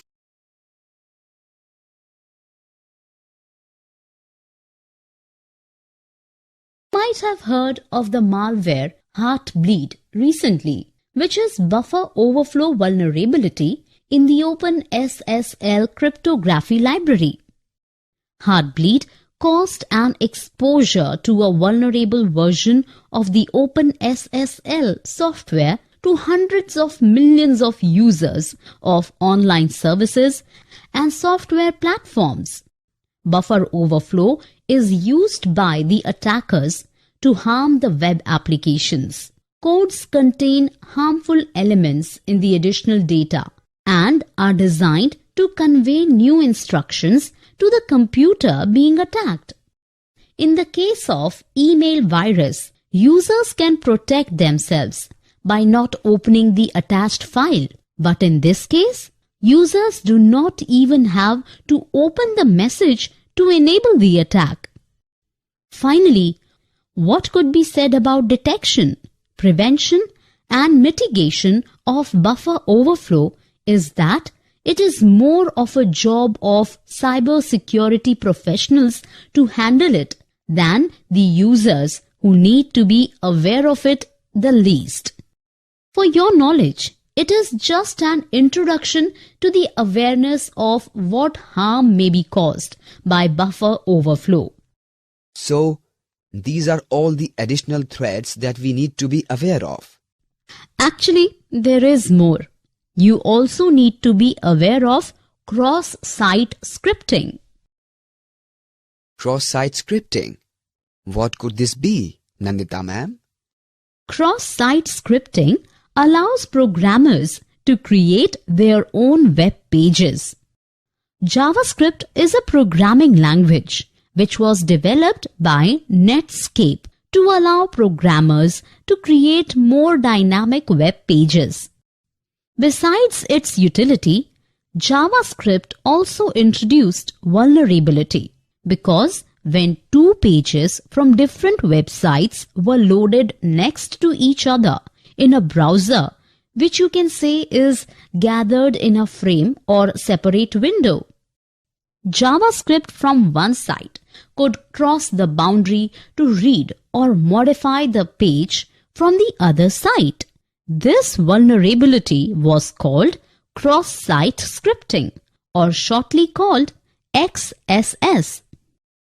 Depending on the severity of the attack, user accounts may be compromised, Trojan horse programs activated, and page content modified, misleading users into willingly surrendering their private data.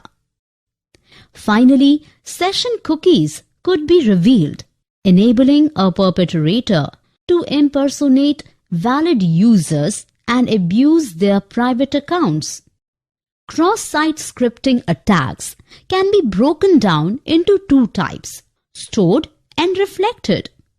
Stored XSS, also known as persistent XSS, is the more damaging of the two. It occurs when a malicious script is injected directly into a vulnerable web application. Although this problem was resolved by a policy called Same Origin, which prevented documents from one origin from reading or modifying documents from a different origin. However, while this policy is followed widely and is effective, many web programmers can still leave their web applications open to this type of attack on account of poor coding. Like many common vulnerabilities, input validation errors is the cause of XSS. Attacks take place due to websites accepting inputs from untrusted source and thereafter serving it to the web page. An attacker can use XSS to send a malicious script to an unsuspecting user. The end user's browser has no way to know that the script should not be trusted and will execute the script because it thinks the script came from a trusted source. The malicious script can access any cookies, session tokens, or other sensitive information retained by the browser and used with that site.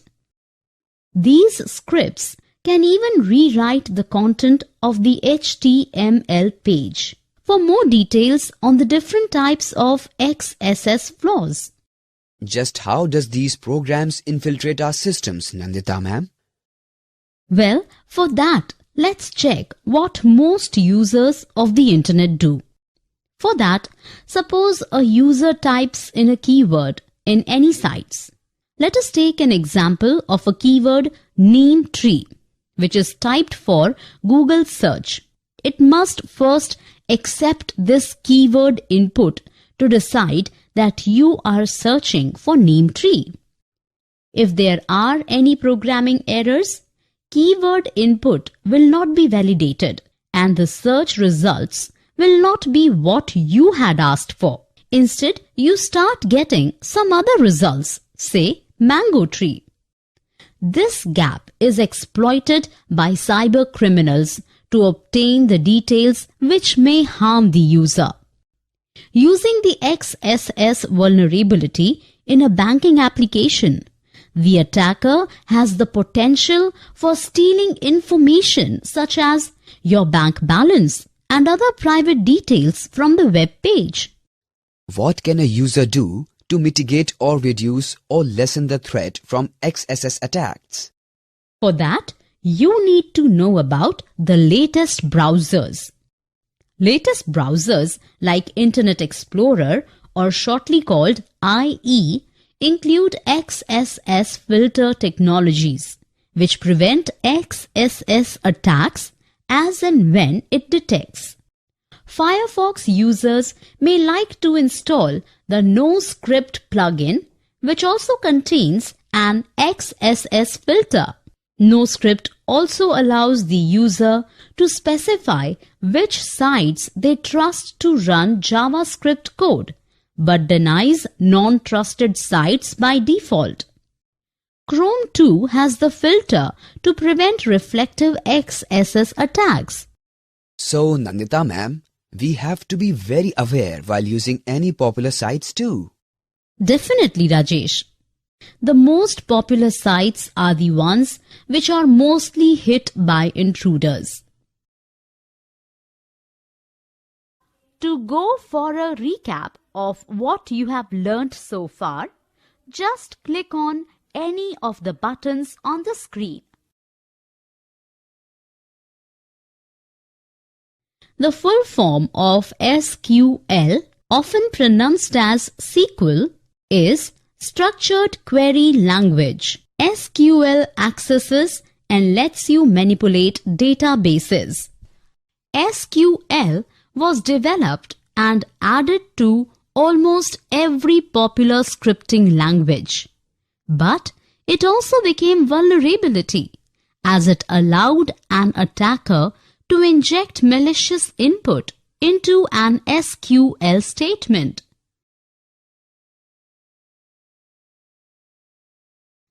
If the storage area of the system has a fixed code length capacity and some code tries to force more data, it is but natural that program will overflow the boundaries and it will overwrite itself in the memory in immediate nearby locations. This phenomenon is called the buffer overflow.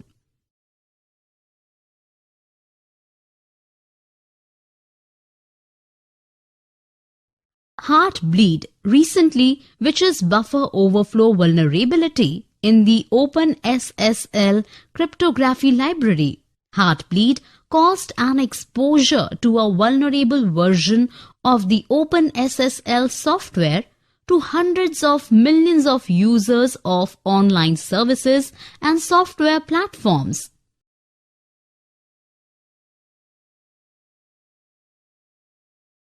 JavaScript introduced vulnerability because when two pages from different websites were loaded next to each other in a browser, which you can say is gathered in a frame or separate window, JavaScript from one site could cross the boundary to read or modify the page from the other site. This vulnerability was called cross-site scripting, or shortly called XSS.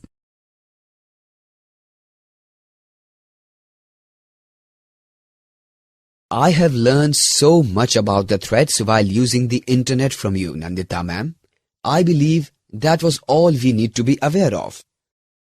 Actually, Rajesh, there are new trends to the threats that are surfacing. Repeat. Oh, so there are new trendsetters too who are using the internet for dubious purposes? Yes, Rajesh. Let me tell you about some of them.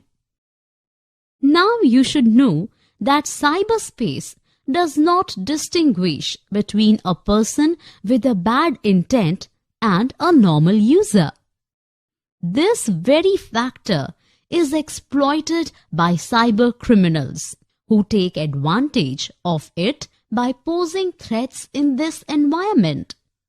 Their main target, as usual, is unsuspecting users of the network. Through various ways, they would intrude into the personal system of the user to steal or disturb data. In the previous modules, we have discussed threats that are known attacks and saw how they affect known operating system or exploit vulnerabilities in applications. But now, as the technology has jumped ahead, so have the cyber threats. New trends have emerged and intruders use new software to penetrate someone's personal system. Threats now come in the form of attacks from unknown source that exploit the unknown or vulnerabilities that are unpatched. Does that mean we do not have any defense against the new threats to the system, Nandita ma'am? Actually, no. There are defense measures from the new threats too. While the protection against the basic threats needed cyber hygiene and some tools at the user's end to remain protected, protection against newly trending cyber threats requires several layers of defense, which is actually defense in depth, knowledge, and necessary expertise of the threats. As a professional, you also need to have skills to detect and react to the attack. Development of skills to deal with them requires a separate curriculum involving hands-down training in the lab. What are these curriculum, ma'am? Well, there are also things called actors on the scene. Let me tell you about them. Actors on the scene means people who try to intrude into other person's system through the network. Oh, by that way, they can infiltrate the system through the network. Yes, Rajesh. Let me explain these activities in details. Let us first see as to what the motivations are for people to pose threats in the cyberspace and who they really are. The list of such people does not only include cyber criminals, but also the terrorists organizations like the ISIS. These organizations believe in radicalizing the population. These organizations use the internet to propagate radical messages to lure in more people into their manifesto. Radicalize into false prepositions, ma'am? Yes, these organizations, which are misfits of the world, just do that. Radicalize means causing somebody to adopt radical positions on political or social issues through the internet. They thereby recruit youths who are vulnerable. There are scores of cases where young children have first been attracted towards their propaganda and then radicalized. Ultimately, they are then drafted into joining ISIS from all over the world to fight for an inane cause. There are also other users of this practice, mostly from the secret services of various nations, who need to obtain information on an enemy country and prevent compromise of own information. Similarly, the defense and military organizations need to keep a tab on their enemy. For this purpose, they too use the internet to keep a tab on the other parties. Why would some secret organization of a nation do this, Nandita ma'am? The reason behind this is all about subcover. These organizations are paid to steal vital information from enemy nations. To do exactly that, they need to access the database of various nations who are opposed. For that, they need the internet. You might have heard about hacktivists, who are hackers and activists rolled into one and want to support and preach their ideology. Their agenda might include hacking into an enemy nation-state websites and defacing them as a counter to their hacking into own country websites. Yes, I have often heard in the news of infiltrators who disrupts national information systems. Definitely, Rajesh. These are organizations or individuals who target valuable data from a nation they are opposed. Oh my God! Could we too be targets to such organizations, Nandita ma'am? To tell you frankly, Rajesh, the possible targets of such enterprises are many. Who knows what data an organization or an individual keeps? Recently, the canvas for cyber attack is getting bigger. Besides individuals, there are numerous other targets that are threatened by the cyber attackers in multiple ways and means. Private companies and the industry are the biggest targets for industrial espionage, financial gains or competition by their rivals. Civil societies face the danger of losing vital information or getting blackmailed. The media might get their news compromised even before it is published or broadcasted. Public institutions remain on the radar of the cyber attackers to disrupt public supplies and services. The most important targets are the core or critical information institutions, or shortly called the CIIs, like the power, rail, road and air transportation networks. Communication networks providing the internet connectivity. Finally, as we all know, espionage means the practice of spying or of using spies. The military assets have always been the vital and strategic targets of enemies. So, such organizations only target military intelligence, ma'am? Apparently no. They also target business organizations too, because many business organizations keeps data which could be instrumental to their purposes. Oh, that is threatening. Is there any more threats, ma'am? To be frank, Rajesh, you should also know about the advanced persistent threats to the network users.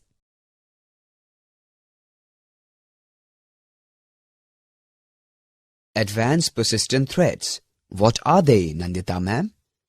Advanced persistent threats are intruders who can invade a system beside modern antivirus systems. To better tell you in details, let's talk about the defense against basic threats. Defense against basic threats relies upon detection based on their signature patterns and employment of endpoint security, including intrusion prevention system or simply IPS. However, new cyber threats have evolved to bypass such defenses. Normal firewall or antivirus is not sufficient enough or foolproof defenses against them.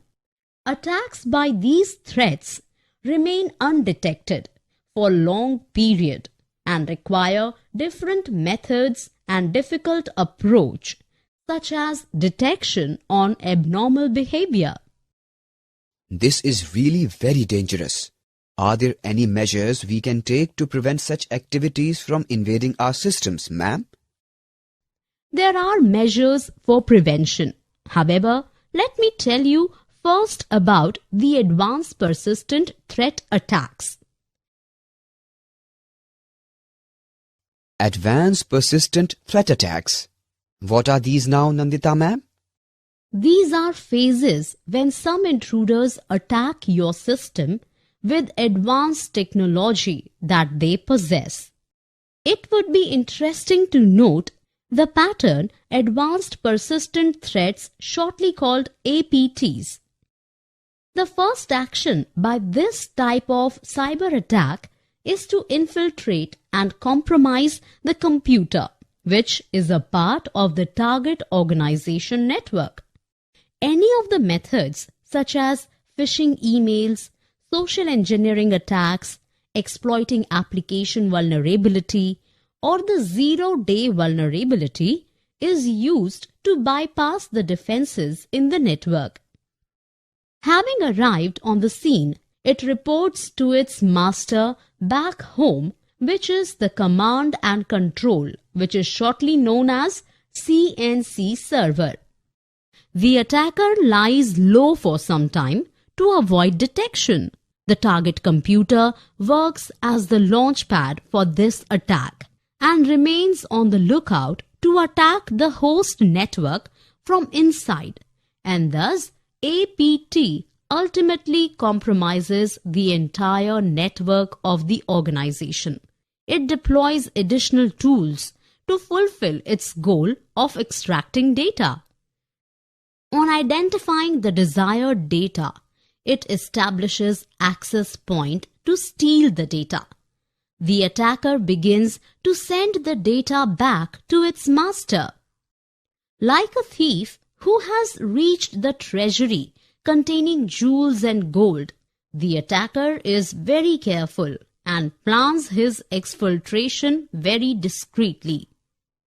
Data is encrypted, as it does not alarm the tools deployed inside the network to prevent the data loss and sent out in batches to avoid detection due to anomalous behavior. A smart thief always covers his tracks, and a host is often made on a cloud-based staging area where the stolen data temporarily resides. The data is finally extracted and moved out to an unknown location. The temporary staging area is destroyed. The evidence of the APT attack is removed so as to leave no traces or signs of the attack. The network continues to remain compromised, and the attacker can return again at his will. This advanced persistent threat, or better known as APT, is a broad term used to describe an attack campaign in which an intruder or team of intruders establishes an illicit long-term presence on a network in order to mine highly sensitive data. The target of these assaults, which are very carefully chosen and researched, typically include large enterprises or governmental networks. The consequences of such intrusions are vast and include intellectual property theft, which means extracting data from trading organizations or agencies related to trade organizations. They compromised sensitive information like pilfering into employee and user private data. After that, they try to sabotage critical organizational infrastructure. For example, they try to delete database. Then they try to take the total site. Executing an APT assault requires more resources than a standard web application attack. The perpetrators are usually teams of experienced cyber criminals having substantial financial backing. Some APT attacks are government funded and used as cyber warfare weapons. APT attacks differ from traditional web application threats. In that factor, they are significantly more complex.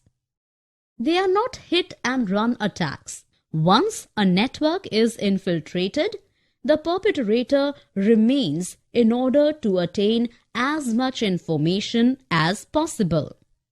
They are manually executed and not automated against a specific mark and indiscriminately launched against a large pool of targets.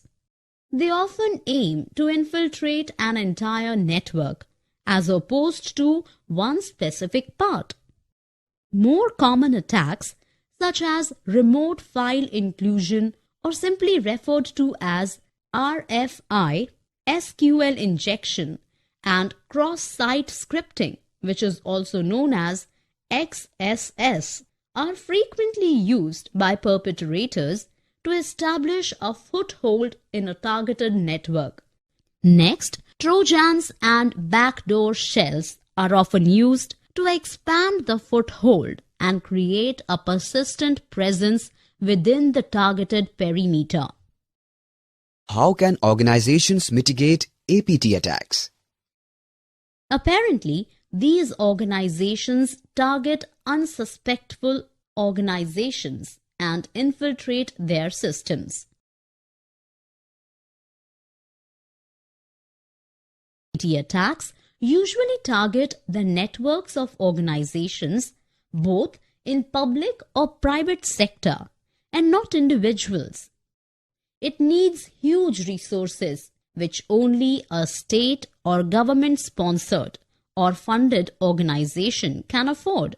As the name suggests, the APT attacks try to stay hidden for a long time.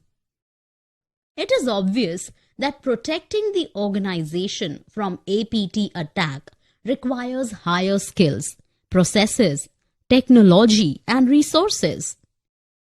There are thousands of variations in the malware that adds to the difficulty level to protect an organization against the APT.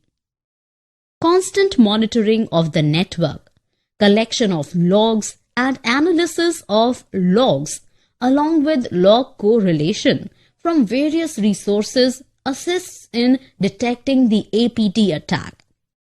There are professional tools such as Security Information and Event Management, which is shortly called SIEM.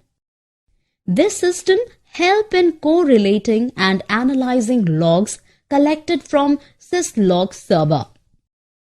There are actually 5 steps in ATP attack. Let me tell you about them one by one. What are these 5 stages of ATP attack, Nandita ma'am? Unlike phishing expeditions, where hackers send out large numbers of infected emails, hoping to trap random victims, an APT assault seeks out one high-value target and looks for vulnerabilities within the target enterprise's infrastructure. In the very initial phase, a virus called the Configure worm was released. It raised its ugly head in 2008 and infected millions of computers in more than 200 countries. Is an example of a typical, albeit sophisticated, phishing campaign. In 2011, Symantec reported on an APT targeting companies in the petroleum and chemical industry called Nitro. That was a classic APT aimed at a narrow range of victims. Well, when it comes to the 5 stages of infiltration, it starts with reconnaissance. In this initial phase, the attacker leverages information from a variety of factors to understand their target. Hackers have become very sophisticated and sometimes use information garnered from company websites, social media, and other sources to pinpoint their attacks at specific individuals within an organization. Secondly, comes incursion. By this method, the intruders invade a system silently. Once inside their clueless victim's enterprise, hackers deliver targeted malware to vulnerable systems and people. Next is discovery. Now, the attackers stay low and operate patiently in order to avoid detection. They then map the organization's defenses from the inside, create a battle plan, and deploy multiple parallel attack channels. After that comes capture. Capture is usually done by hackers. Hackers access unprotected systems and capture data over an extended period of time, unbeknownst to the victim enterprise. They may also install malware intended to steal data or disrupt operations. At the very end comes exfiltration. At this stage, captured information is sent back to the attack team's home base for analysis and perhaps further exploitation and fraud. Well, Rajesh, whatever we have discussed so far is not enough. There are also blended threats while using the network. What are blended threats, ma'am? Blended threats are used by cyber experts to combine various programs like viruses and Trojans to create havoc in a system. Just how do they do that? With the greater awareness through several media, users have become savvier about traditional threats.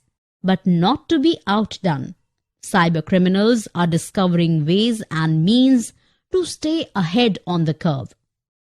The current trend is to combine all the components of worms, Trojans, and viruses, plus more to maximize the damage and increase the difficulty of detection and prevention of the threat.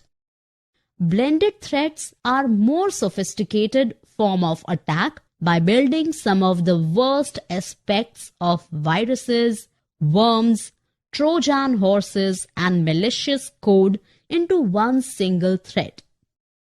Characteristics of blended threats are that they damage the infected system or network and propagate using multiple means. Website links from where malware or spyware is secretly downloaded to computers are distributed by using spam emails or instant messages in the most type of blended attacks. Blended attacks severity can be measured from the example of mobile operator who lost 10 million in just a few days' time. As per the incident, thousands of missed call alerts were received by subscribers. When they dialed the number back, it had a recorded voice message stating number was busy and to call back later. In fact, the number they dialed was an international satellite phone service costing a few dollars per minute. By the time customer complained after they received the bills, money had already been paid by their operator to the satellite company. The customers had to be refunded by the operator from his own kitty, thus suffering a great loss.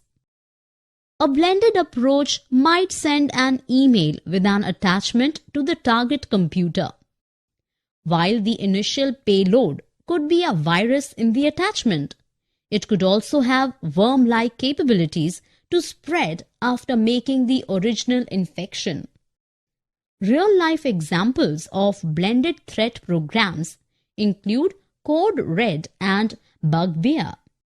A significant percentage of modern malware are actually blended threats, even though they are referred to as a worm or virus.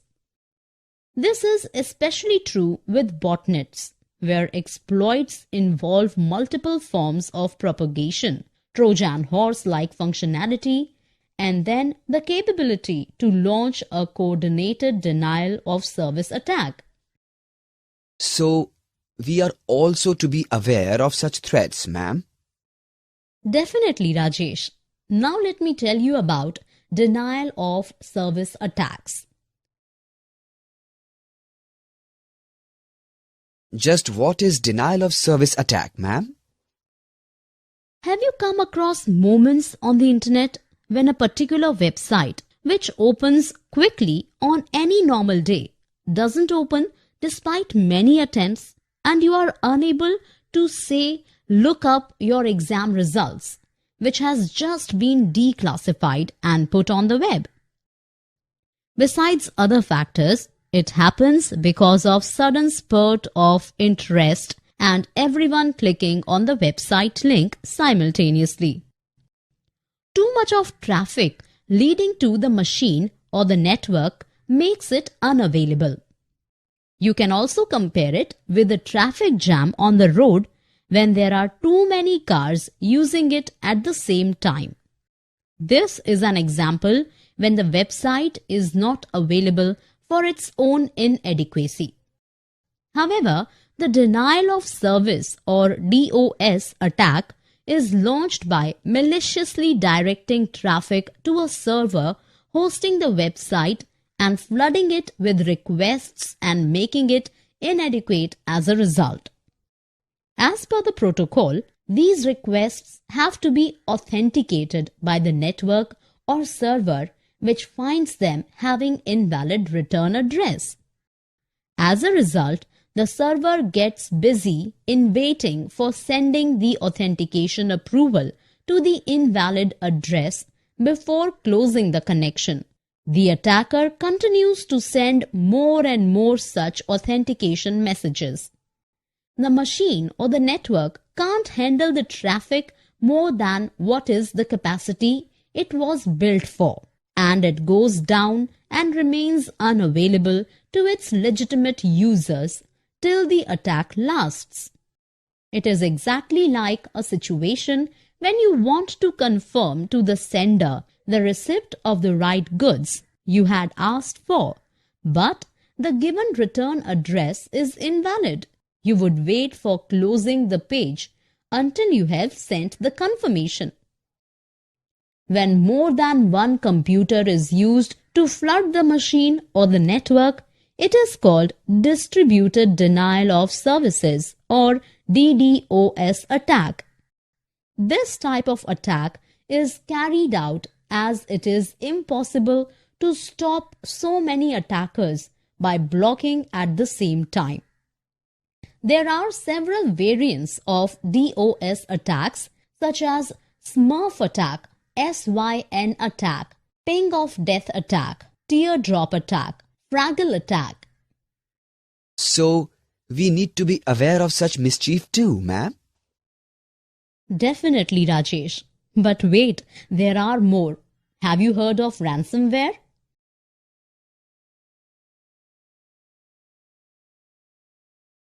Ransomware. What is it, Nandita ma'am? Ransomware is a persistent malware that creates constant disturbance to the system. Imagine yourself finding this screen on your computer or words to this effect. When ransomware hits your system, no matter what you try, the screen doesn't change. You can be rest assured that it is a ransomware attack. It becomes bad when you realize that you had not backed up your computer and had constantly ignored the warning. The only course seems to be available to you is to accept the demands of the criminal. Ransomware is typically installed in a system through a malicious email attachment, an infected software download, and or visiting a malicious website or link. When the system is infected with ransomware, it is locked down. The user's files are encrypted, or the user is restricted from accessing the computer's key features. The ransomware will send pop-up windows asking the user to pay a specific ransom to reclaim or reactivate the computer. Moreover, some ransomware-based applications also impersonate or disguise themselves as police or a government agency, claiming that the user's system is locked down for security reasons and that a fine or fee is required to reactivate it. WannaCry, a type of ransomware attacks, exposed gaps in the cybersecurity. These are very recent activities.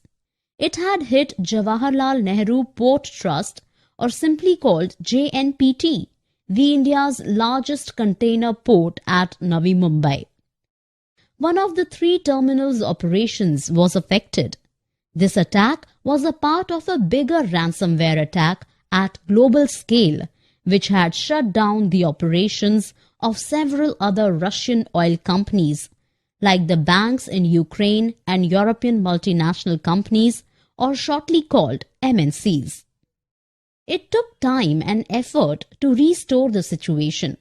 The mere fact that such a large ransomware attack could be carried out with tremendous coordination by determined hackers to damage the global institutions or the critical information infrastructure, despite their best of the efforts to maintain security. What to do to avoid ransomware, Nandita ma'am? As we have discussed earlier, it is very important not to click on suspected phishing emails. These threats arise when we are the least concerned and click away happily at all the types of websites. From these sites, you pick up this threat. The ransomware attacks are mainly carried out through this method. It is not only wise that you back up your computer, but it is also strongly recommended. If you do become a victim of this attack, all you have to do is to simply delete or erase or format your drive that got infected and reload from the files from your backup. So we need to set up a backup for our systems? Yes, but you also need to be aware of insiders' threats and attacks. Insider threat and attacks? What are these, Nandita ma'am? Rajesh, there are also insiders in any organization who may be an expert in network operations. We are familiar with the stories from Ramayana, where the downfall of Ravan was initiated by his own brother, who passed on vital information to Ram. Same is the case in the cyberspace. An ex-employee may intentionally or carelessly pass on the information to other company and cause big damage. Though insider attacks are a common occurrence, but not as much as other types of attacks. The main reason for insider attack is the attitude bordering casualness and carelessness in the companies where the processes is not strictly adhered to. One of the things to remember is that it is hard to discover or detect it for a long time, as we do not doubt anyone until a breach is detected and known. We must also remember that the cost to recover from the breach keeps on going up, longer it remains undetected. Who are the people who may unwittingly or deliberately pose a threat and how it can happen, and whom we need to pay attention to, Nandita ma'am? They could be anyone that you employ or someone who left the organization for self-adventures. They can infiltrate the systems in your organizations to create disturbances. In most of the organizations, there are users who are required to be given privileged rights. Unintentional data breach will depend upon how careful and clued up these people are to handle these rights. Maximum opportunities to misuse the data are possessed by these people. We also have large number of visitors to the organization who come to either repair or maintain the system. These people are given access to your system. Processes must be in place to prevent any misuse by them, either by design or default. We had also discussed the third category of people who may pose as insider threat. These are the employees who leave the organization either on termination of their services on any ground or people who leave for greener pastures. Spirit to take revenge makes them embarrass the previous boss or organization. Sometimes the administrator forgets to block their entry to their systems and keeps their access intact, which can cause a lot of damage. To summarize in the end, you are advised to take a look at the scores of vectors in the picture below that attack the information system. Most of these vectors have been covered in the duration of this part of the training course, while the balance would be covered in subsequent schedules. To go for a recap of what you have learnt so far, just click on any of the buttons on the screen. While the protection against the basic threats needed cyber hygiene and some tools at the user's end to remain protected, protection against newly trending cyber threats requires several layers of defense, which is actually defense in depth, knowledge, and necessary expertise of the threats. Actors on the scene means people who try to intrude into other person's system through the network.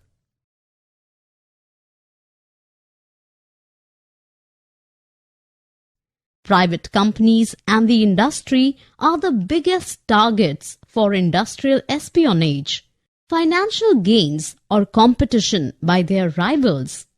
Civil societies face the danger of losing vital information or getting blackmailed.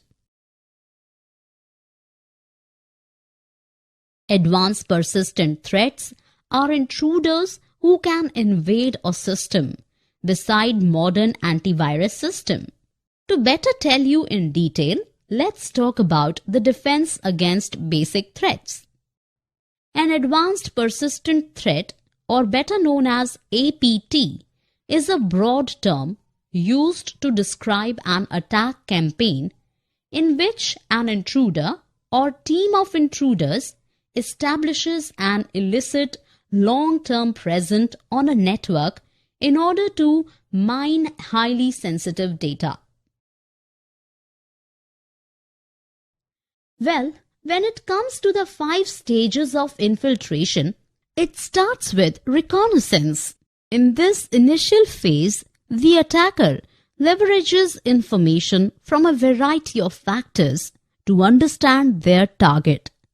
Hackers have become very sophisticated and sometimes use information garnered from company websites, social media, and other sources to pinpoint their attacks at specific individuals within an organization.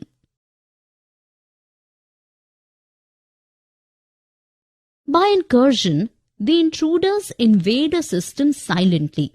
Once inside their clueless victim's enterprise, hackers deliver targeted malware to vulnerable systems and people.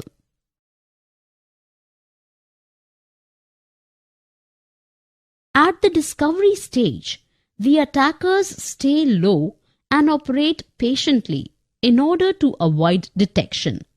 They then map the organization's defenses from the inside, create a battle plan, and deploy multiple parallel attack channels.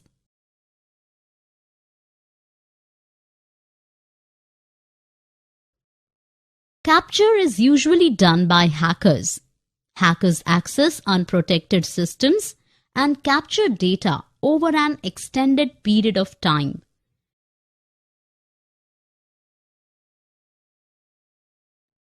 At this stage, captured information is sent back to the attack team's home base for analysis and perhaps further exploitation and fraud.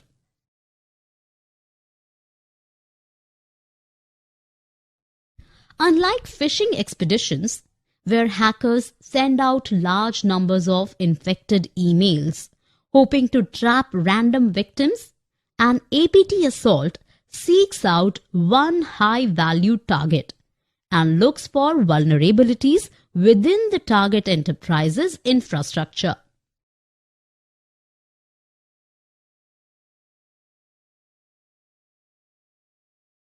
Blended threats are used by cyber experts to combine various programs like viruses and trojans to create havoc in a system.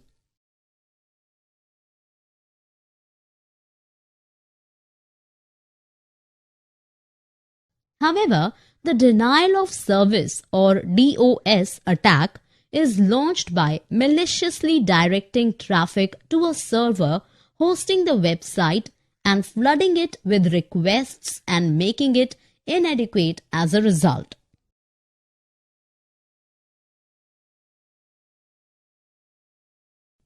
When ransomware hits your system, no matter what you try, the screen doesn't change. You can be rest assured that it is a ransomware attack. It becomes bad when you realize that you had not backed up your computer and had constantly ignored the warning.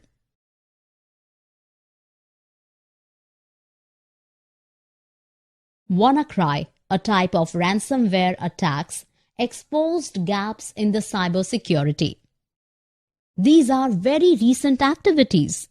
It had hit Jawaharlal Nehru Port Trust, or simply called JNPT, the India's largest container port at Navi Mumbai.